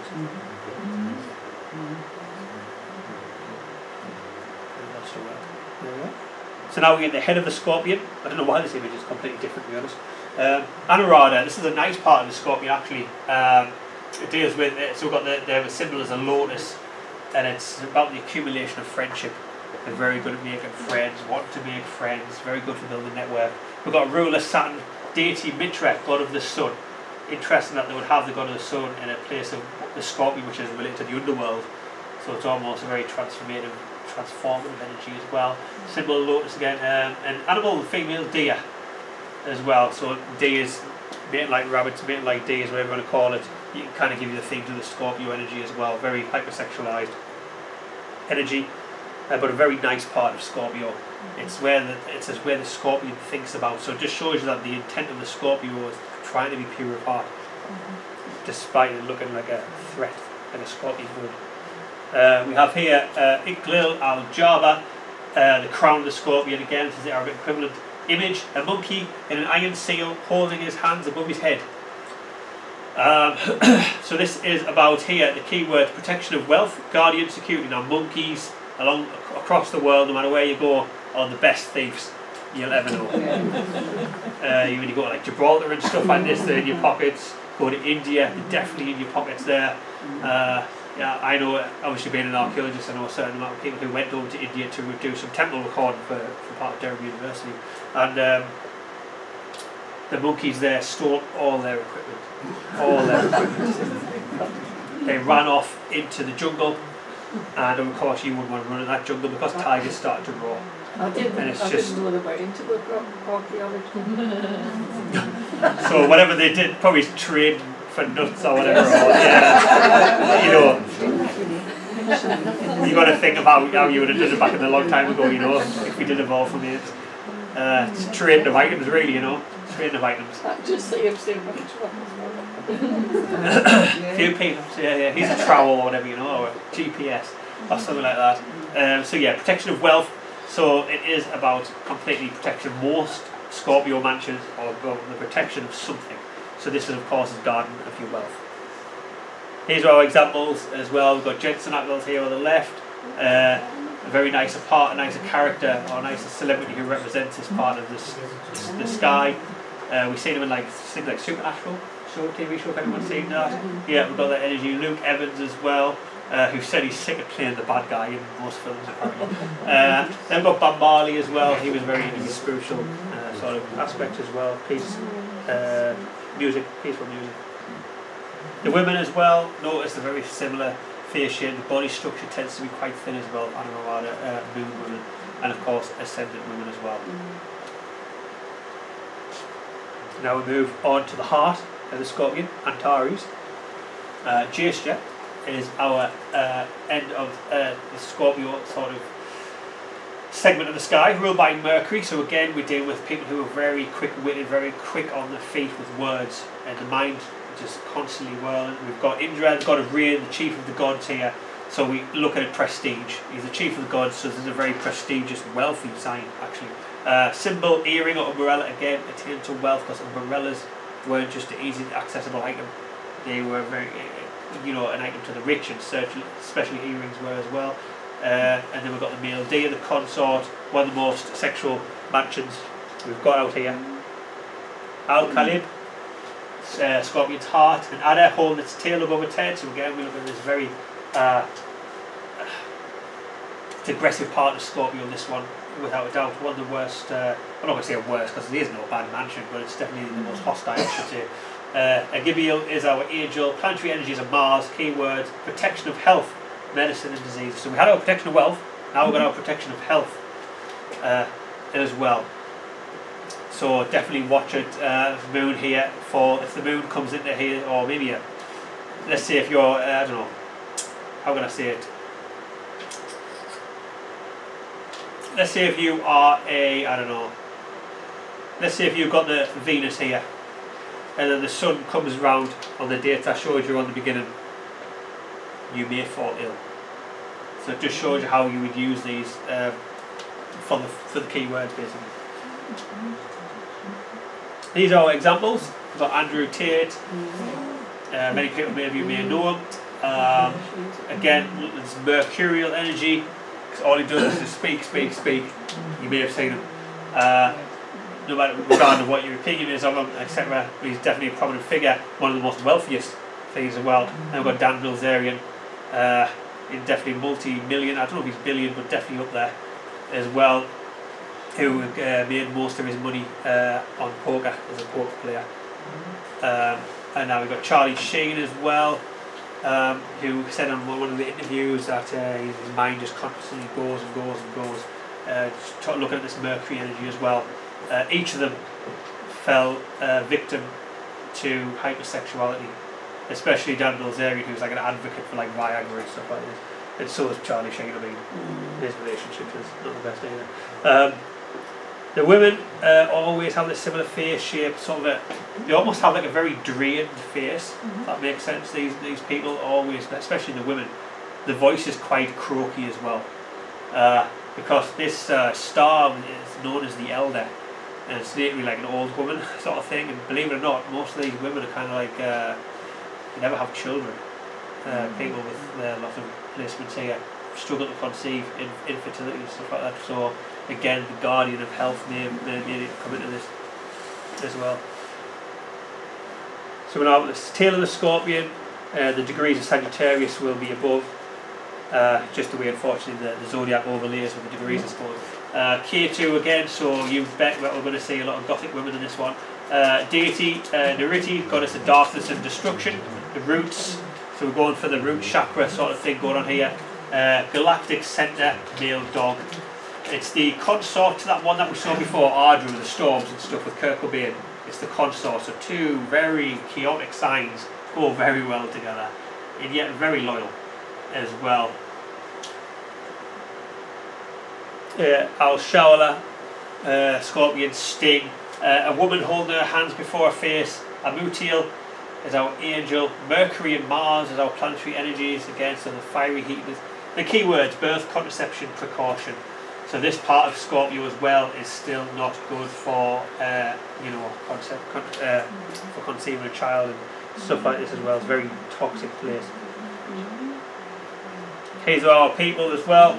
We have Arnold Schwarzenegger. Interestingly, these two are interested in bodybuilding, but we lead up the constellation above where this is all taking place is Hercules. And we know that Dwayne Johnson, The Rock, plays Hercules in one of his films. I'm not sure if Arnold Schwarzenegger did, but he's definitely played very similar roles. It's a very detached, sort of cutthroat side, this one, because I remember in the interview we talked about Arnold Schwarzenegger's father dying or something like that, and they said, "You're not going to go fly back and meet him." He said, "No, he's gone now, nothing to do about it, move on." And it just shows you how brutal this is. We're not going to go to Sam Smith because it's crazy. Them are crazy. We've got the women here. We've got, of course, Amy Winehouse, overdose or suicide, whatever you want to go for. Again, showing you how chaotic this energy is in very much relation to the Gemini consort of Ardra, who, you know, Kurt Cobain and can't remember his face now, Heath Ledger, sorry, as well. Very similar energy. We've got Victoria Pedretti here on the left. She was in a series called You. Anyone remembers this one about the killer, right? That just shows you how lethal the Scorpio sting goes, you know, as well. Now we're in Sagittarius constellation, where the boat is. Purvashada, very nice. So, Purva means obviously before, Ashada is the victory, before victory. We've got an elephant here with tusks, it's about going to war. Now I say it's a nice sign because it's ruled by Venus. Appa, the goddess of water as well. I know a lot of people who have moved here, they're in a wild river swimming and stuff like this, something to do with water. They have a thing with water. Very creative as well, very artistic despite them having a very fiery nature as well. Male monkey as well, they love to just run around, climb around, they want to be here, there and everywhere. Again, Purvashada. I would, yeah, honestly, yes. Yeah, I've got a daughter with a moon here and she loves to just steal things out, honestly, loves to just pickpocket, you know. It's mine now, basically. But yeah, this energy, so yeah, we've got an elephant going to war here. Basically what's happening. Our Nam, very similar. We've got a figure with the head of the arms of a man with the body of a horse. It's not a boy, he's not holding a boy, it's going to be a boar. I'm doing a spelling mistake. It's a bit weird, he's carrying a boy in his hands. It's not the royal family. So they've got a boar in his hands. So again, look at the centaur. Kirill is our angel. Planetary energies, Jupiter and Mars. Again, so it's all, we've got Mars, very compatible energy, but Jupiter's all about religion as well. Fighting for a divine, fighting for a purpose, I should say, if I can make that. Fighting for a purpose. And we've got keywords, hunter, goal-oriented, aggressive, force. So it's a little bit more aggressive than our Indian counterpart anyway, really. Here's our examples, how far we can take this. We've got to the left, to the right. We've got Adolf Hitler. And then we've got Mel Gibson. He definitely fights what he believes in, especially against for religious purposes and things like this, you know. Adolf Hitler, you can say, fought for what he believed in as well. And Ryan Gosling, he's just somewhere in the middle floating across. It's brilliant. Yeah, sorry, Ryan Gosling. Yeah. He wasn't so good in that one, was he? No, no. Boy guy. Boy guy. Fall Guy. I've never seen that. I've seen it advertised though. I've never really got around to seeing it yet. Good. No. We have here models. Italian model, sorry, it's not Italian model. So we've got the Korean model here in the middle. We've got Miss France here on the right. Purvashada. One thing about these is that Victoria's Secret and things like this was made by Purvashada. I would say 97% of Victoria's Secret models have Purvashada movement. Purvashada sent it always. Somebody who was modelling it's just. It attracts them to be there. Now we go further into Sagittarius now with Uttra Ashada after the victory. Now it's really meant to be an elephant without tusks, but for some reason I couldn't find an image when I was making this. Ruler, the sun, and the Vishvadevas refers to the class of male deities, so it's about a group of deities. Elephant tusks and the male mongoose. Now this is the only mansion on Nakshatra that does not have an equivalent partner, compatible partner. There is no other mongoose. What can that tell us? Lots of failed relationships. We'll see this very soon. Al-Balda is our Arabic counterpart, a man having two faces with one forward and one facing behind. It reminds me of that Roman god Janus, where his one's looking forward and behind. Now notice that this kind of covers Zero Capricorn. In the tropical zodiac, this is our start of winter. You know, so it's about leaving some in the past and behind maybe. It's interesting how it relates to this actually. But Angel, Bethneel, planetary energies, Moon and Mars, keywords, destruction, defeat, conflict. So again, we're looking at chaos, sort of war, like part of the sky again. Like I said, fiery signs always contain this war thing, always. It's the city, it actually reminds me of Troy, the fall of Troy. Simply because one of the celebrities, Brad Pitt, who played Achilles in the show, but interestingly all these three men have the moon here and all were the main cast of Ocean's films. If you've ever seen Ocean's, about con men. So it's very interesting that they all stick together, and interestingly enough some of the women in there also had the moon here. And like I said before, it relates to a class of male gods. So it's a group of them. And we do have a group of people who all have, you know, the moon here as well. So it's interesting how it works. The women, again, very similar to one another. Unfortunately, I don't know these much to give commentary on. But I do know, I'm sure she was in a film, like a cop film or something like this maybe, and she was a detective. This just gives you a sort of Sagittarius masculine role maybe, I don't know. We're going in Vega, I couldn't get a good image, it's completely got to whack. So this is where it gets a bit tricky. We have object, the 22nd mansion, it gets removed, it gets completely cut. These are the reasons why. It was hidden to avoid misuse. It acts as an anchor, as if Vega, one of the brightest stars. Outside of the ecliptic, basically when it acts as an anchor, they say that this is up above and it's just dangling all the nakshatras below it. And it means victorious as well. The reason why it was taken away, simply because back in the day, they realised that this gave us very swift victory. So, if you had an enemy who knew a lot about the mansions, you want to make sure that this gets removed so you don't, you know, so you can avoid defeat, I suppose. So you get rid of this just to have an upper hand, I suppose. That's basically why it was removed. From now on, it's going to be a little bit weird when we go through the rest of them, because we've got one missing from the Indian equivalent, by the way, which I will equate to it though. So we do have a missing one, and it's the one that people say that Christ was born under, and things like this. So it's very interesting that it was removed. How long ago? I'm not really sure.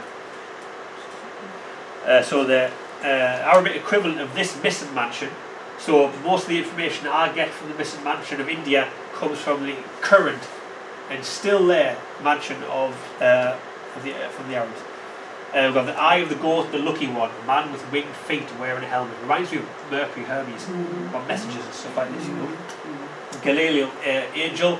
Saturn, Venus is our energies, again, accumulation. Maybe we got rid of it because people were accumulating wealth from it, I don't know.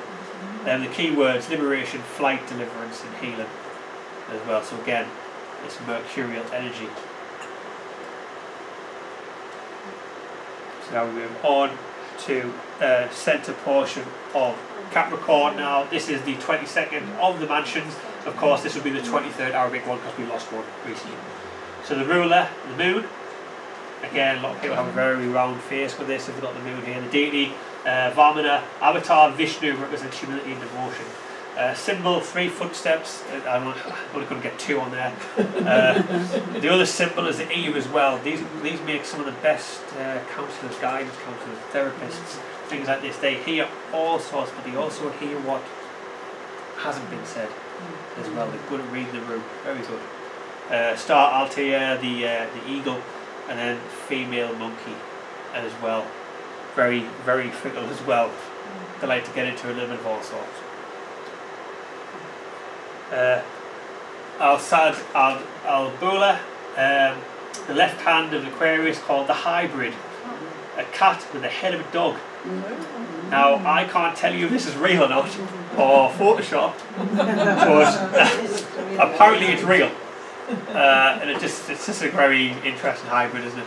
Angel, Requiel, Mercury, Saturn's our energy is devastation and diminishment. So again, separation, sort of rituals, hair of a cat, hair of a dog, this sort of thing we're looking at again.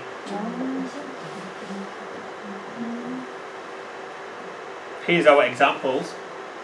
We have Charlie Hunnam. It's quite a nice sign. He said he wants us to play more villains. He wants to play more villains. So maybe this is what the devastation energy has got to do with it as well. And we've got the nice energy of Henry Cavill as well, you know. It's a very masculine sign as well. If a woman's born under it, very feminine. If a man's born under it, very masculine. It's one of the only mansions that actually does that for separate genders. Here are our women examples. Unfortunately, I don't know enough about them to give commentary. But again, very similar face shape. Unfortunately, to the left, I've actually stretched her face too much. Just trying to fit the image in. Very, very similar face shape. Dhanishta. Now we look at the end of Capricorn, beginning of Aquarius. The ruler is Mars. The deity, Ashtavasu's elemental gods and aspects of nature. The drum or the flute. Again, if we've got the nature, we've got the symbol of a drum. I see a lot of musicians with this. Everyone, people who are interested in music, playing the guitar, playing the drums. We've got Moon here, or Mars here, and a female lion as well. Very prideful sign, very prideful. Ruled by Mars. I said before, you know, a planet has sort of three aspects when it's born. Its maturity to its sort of weaker, older, more wise state. And this is where Mars is not really fiery, he's not really aggressive. He just wants to just have fun, you know. So the energy, it's not quite as aggressive, it's more wants to be artistic and creative. Althano Sud, luckiest of the lucky, the shoal of the Aquarius now. It's a woman breastfeeding. Aberraniel is our angel. The planetary energy, Saturn and Mercury. Keywords, opportunities, good luck. Interestingly, we've got this woman breastfeeding, so we would think that's a very fertile sort of mansion. But according to the Indians, which I didn't put up there, apparently it's not at all. It's very bad stuff like this. But I don't know. I would say for the opportunities and good looks, all to do with creative endeavours and creative pursuits. Here's our example as well. They were actually mostly into, like, you know, that Spider-Man there and the people on the left and right into the action movies. And when I said about Mars before not being as aggressive, we had Aaron Taylor Johnson in Savages film, and he was like this hippie who just didn't want to fight and stuff like that. So it was very interesting how Saturn works, how Mars works that way. But this aggressive energy came out in Outlaw King, or fighting for Scotland's independence and stuff like that. The women, very similar face shape again, very similar in nature. We do see a Mars energy out of Sandra Bullock as well in most of her performances. And now we in to the, I would say, the heart of the Aquarius. We have Shatta Bisha. Shatta means 100, and Bisha or Bisaj means to apply. So it's about applying ointments, applying creams and herbs and stuff like this. We have Rahu again. Rahu is in his oldest state here.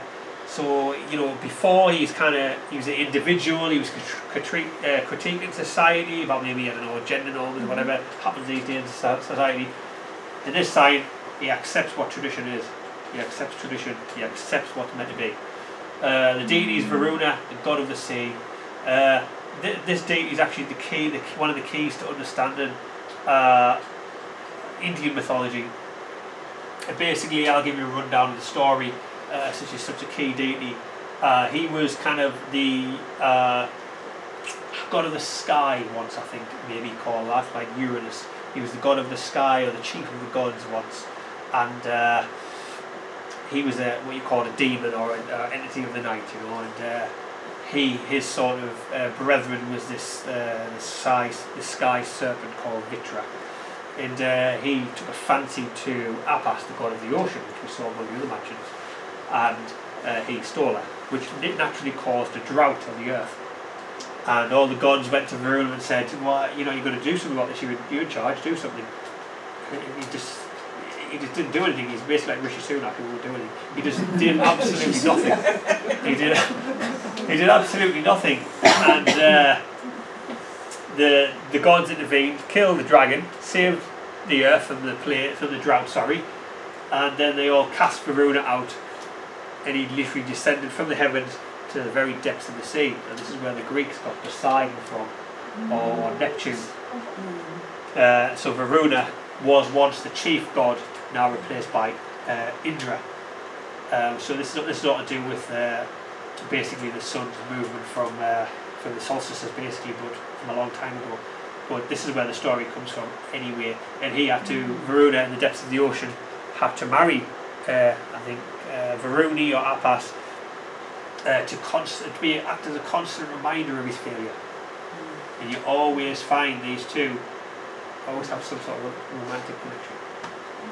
So again, empty circle, I should say, I haven't even finished this. Empty circle, the circle basically is a psychological limit what that stops them from trying to achieve, if that makes sense.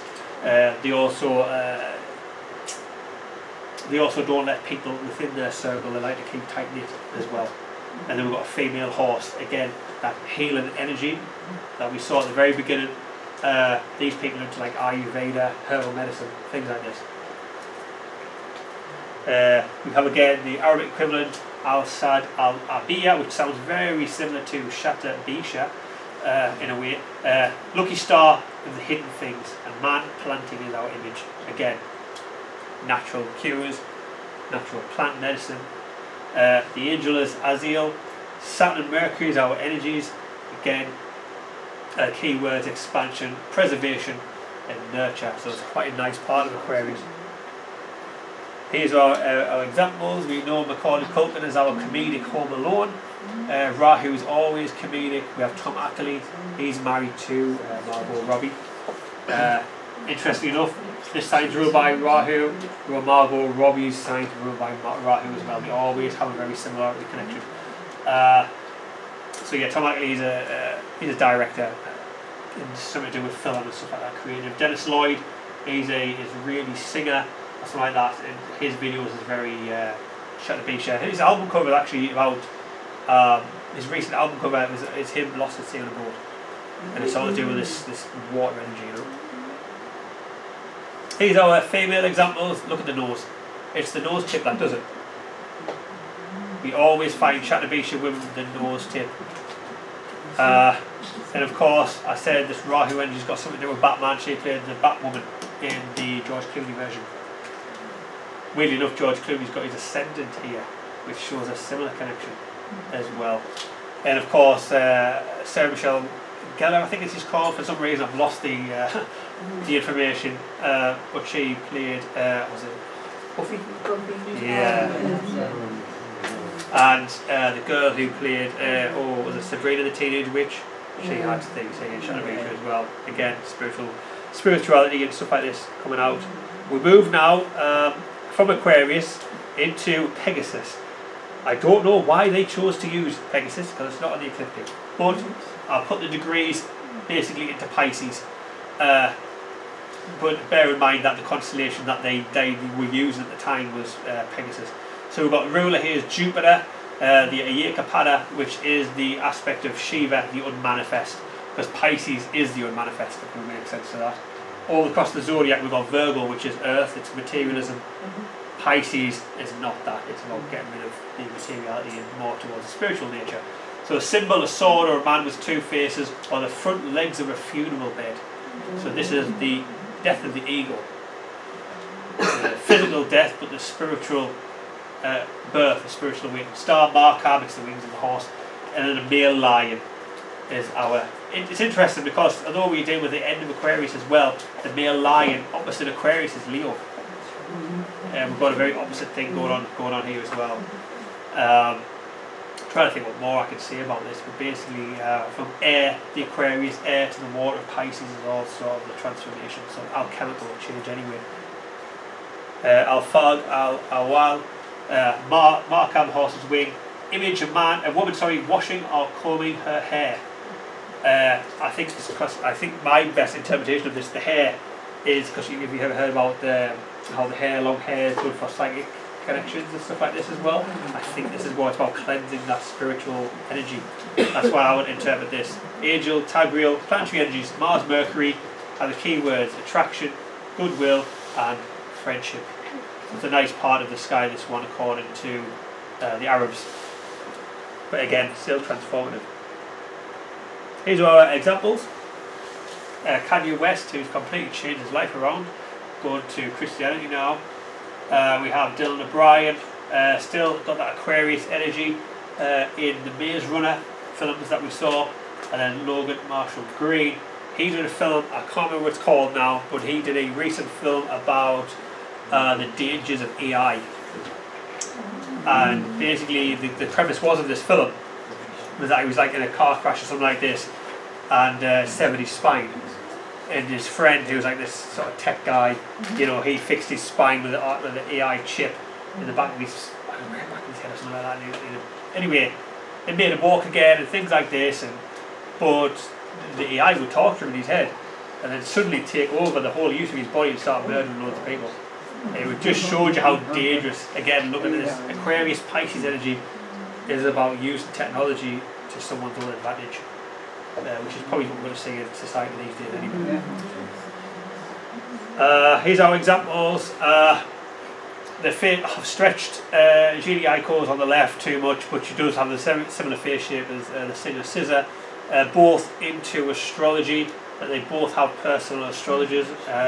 I know the the astrologer personally. Rachel Weisz here on the right. Well, she was in the Mummy films, the first 2 Mummy films, if you remember this, and she was this bubbly character who always wanted to learn, you know. So her moon's in Aquarius, the end of Aquarius, so it just shows that sort of energy as well.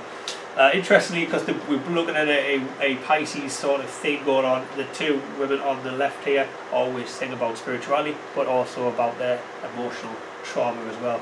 Pisces is emotion. And the Aquarius is trying to rationally understand how they're thinking, if that makes sense. The rest of Pegasus now, Uttra Bhadrapada, the back legs on the funeral bed. Ruler is Saturn. The Arya Budhyana is the deity who carries the burden of the world. The serpent at the bottom of the ocean. I actually find most people with the moon here played mermaids, like the voice actress for the Little Mermaid, the person who played the recent Mermaid, despite the casting, the terrible casting. All the play mermaids, very strange. Or like, is it like sirens? You know, where the tea sailors and that sort of thing. Yeah. So yeah, we're dealing with a female cow. It's a nice part of the sign actually. This one, it's very devoted. We're dealing with Saturn. Alphag, Altani, Algid. We're looking at Pegasus constellation, but also Andromeda, the chain princess. Image is a winged man holding an empty perforated vessel. Now the man who's holding this is Aquarius, the guy who's holding the pitcher of water. And as he holds the water is just flowing. If you look at some of the images of the zodiac, it's the waters of Pisces that's being affected by the water, you know. So it's about that knowledge through the water. Angel, Al-Haniel, and we've got plenty of images of Mars. There's going to be S there for some reason, it's gone. Mars and Mercury again, so it's good for intellect. Keywords, endangerment, ruin of resources. It's quite a dangerous sign on this one according to the arrows, but the Indian ones do justice. So we have here Travis Fimmel on the left. He played this sort of very if you ever seen Vikings, anyone seen the show Vikings, Ragnar Lothbrok? Yeah, and he played that character anyway, and he just struggled with his faith and that, all about finding the right faith, you know, and we're dealing with the heart of Pisces right now. And we've got the guy on the right and the guy in the centre who played Napoleon Bonaparte recently as well, trying to fight for what he believed in and things like this. We have Catherine Winnick actually, who played Ragnar Lothbrok's wife in the show. So we do get this energy, this how the people who have the same mansion come together, because the energy is so aligned. Kendall Jenner as well, and then it was Sanchez. And then we go to the end portion of Pisces, which is Revity. And the ruler is Mercury, so again we're dealing with the intellect, divine intellect, and then Pushan, the god of meat, and we've got the similar with drum. Now the drum, in the ancient tribes, they would beat the drum to accumulate the people in the village together in one spot. I always find people like the moon here or the sun here to be very good at like events planners and things like this, wedding organisers, things like this, bringing someone together. It's this sign. And we've got the animal here, the female elephant as well. So it's a nice sign, this one, very nice. Very spiritual. It's the most spiritual side of Pisces actually. Al-Batten, Al-Hud, and the stars Marash, Andromeda, the belly of the fish. Image, a fish swimming freely in the sea. They say that you should use this one, actually, if the moon falls on this one, do a sort of ritualistic prayer to this angel Amnixiel, and if you're fishing one day, all the fish will come to your spot. This is what they say. If you're a fisherman, use it. Let me know what happens. But the planetary energy is Venus with a combination of Jupiter and Saturn, which is very good for the accumulation of wealth, and that comes to our keywords as well. Realisation of potentials, gathering and culmination as well. It's very good for accumulating wealth, this one.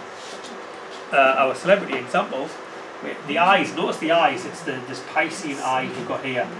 Cillian Murphy, sorry, we have, who was in Peaky Blinders as well. Daniel Craig, our James Bond.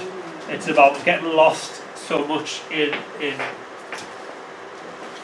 how can I say it? They kind of like get lost in the material world and those trying to struggle for that sort of spiritual independence. That makes sense. We say that with Daniel Craig in most of his Bond films where he drinks himself to sleep and that sort of thing. Again, liquid water, Pisces. Then we have Tom Hiddleston here who played Loki in Thor and stuff like this. We deal with the energies of Mercury, and Mercury is Loki in Norse mythology, the trickster. So it just shows how this kind of comes about as well. Our female examples.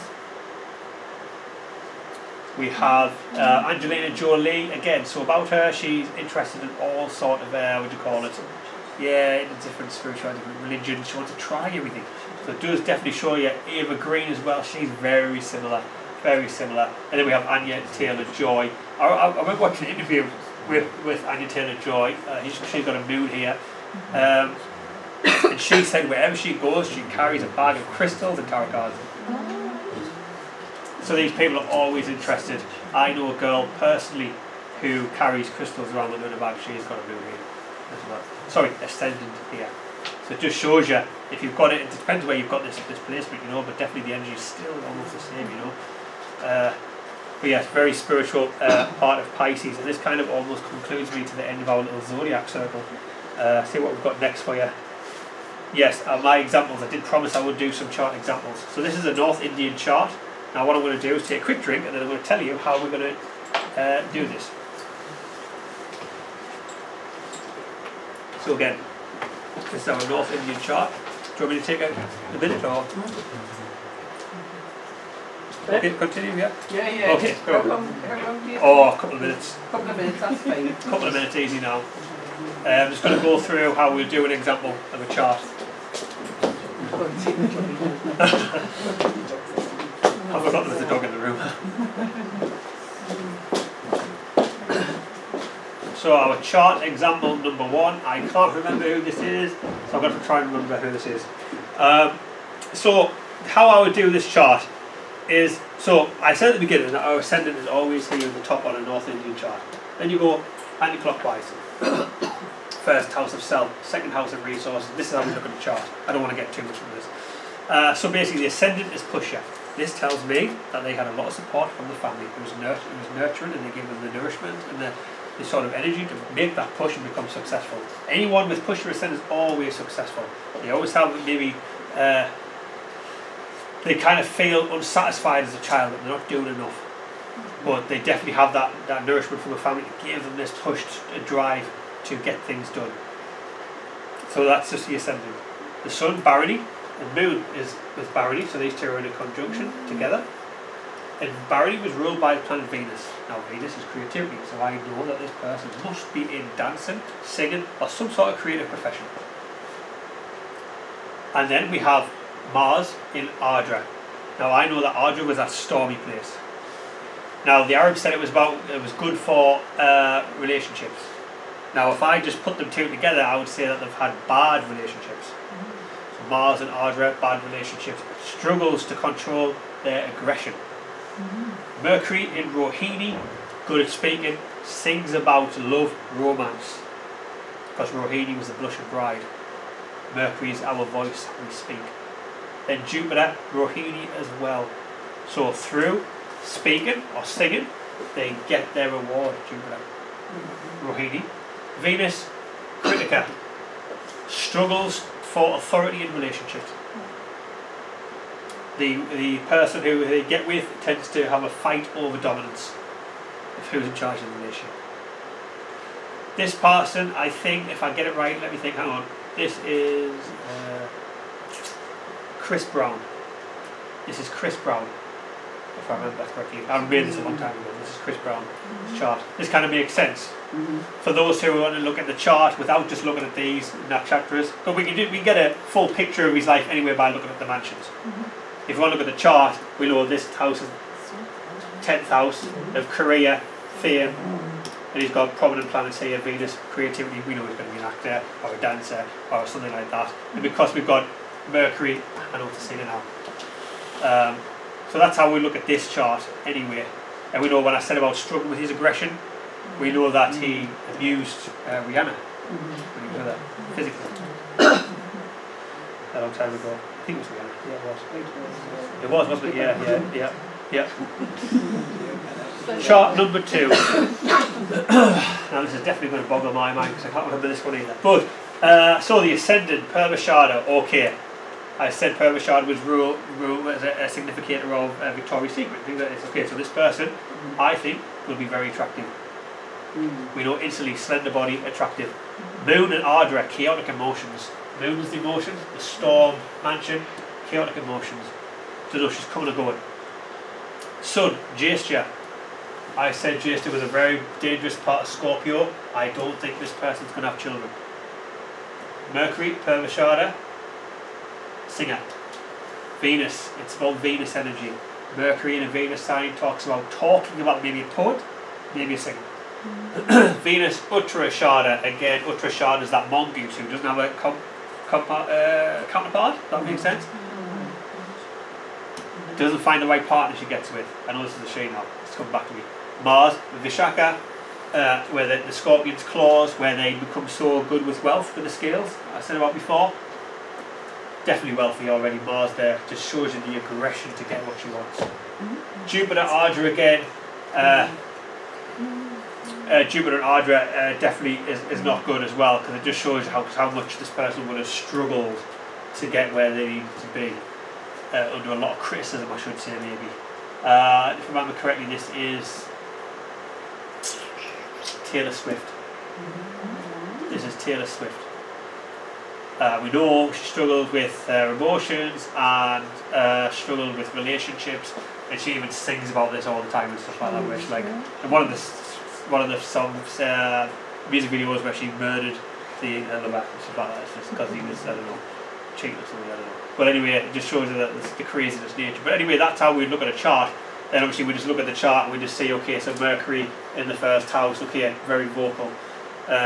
Combination of the North Node and Venus tells me that the chances of getting a lot of wealth is very high.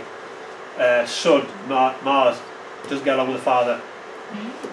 Moon, Jupiter here in the 7th house shows me that her whole focus, her whole life path is to get the perfect partner she wants, but she'll never get it. And so that's how it goes. That's how we'd use lunar mansions.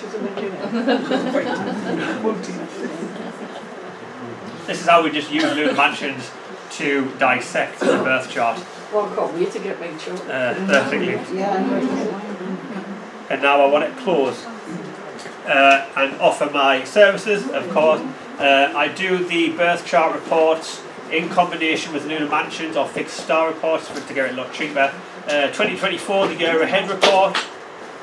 Relationship compatibility, where we look at all sorts of the relationships. Lunar mansion report, which is literally the lunar mansion what we just done today there, how we do it. Fixed stars, I use the stars and the brightest stars in the sky to tell you what it says about you. And then of course all of these are 10% off because you attended this lecture. So if you are interested, I do have business cards. Please take a photograph if you wish.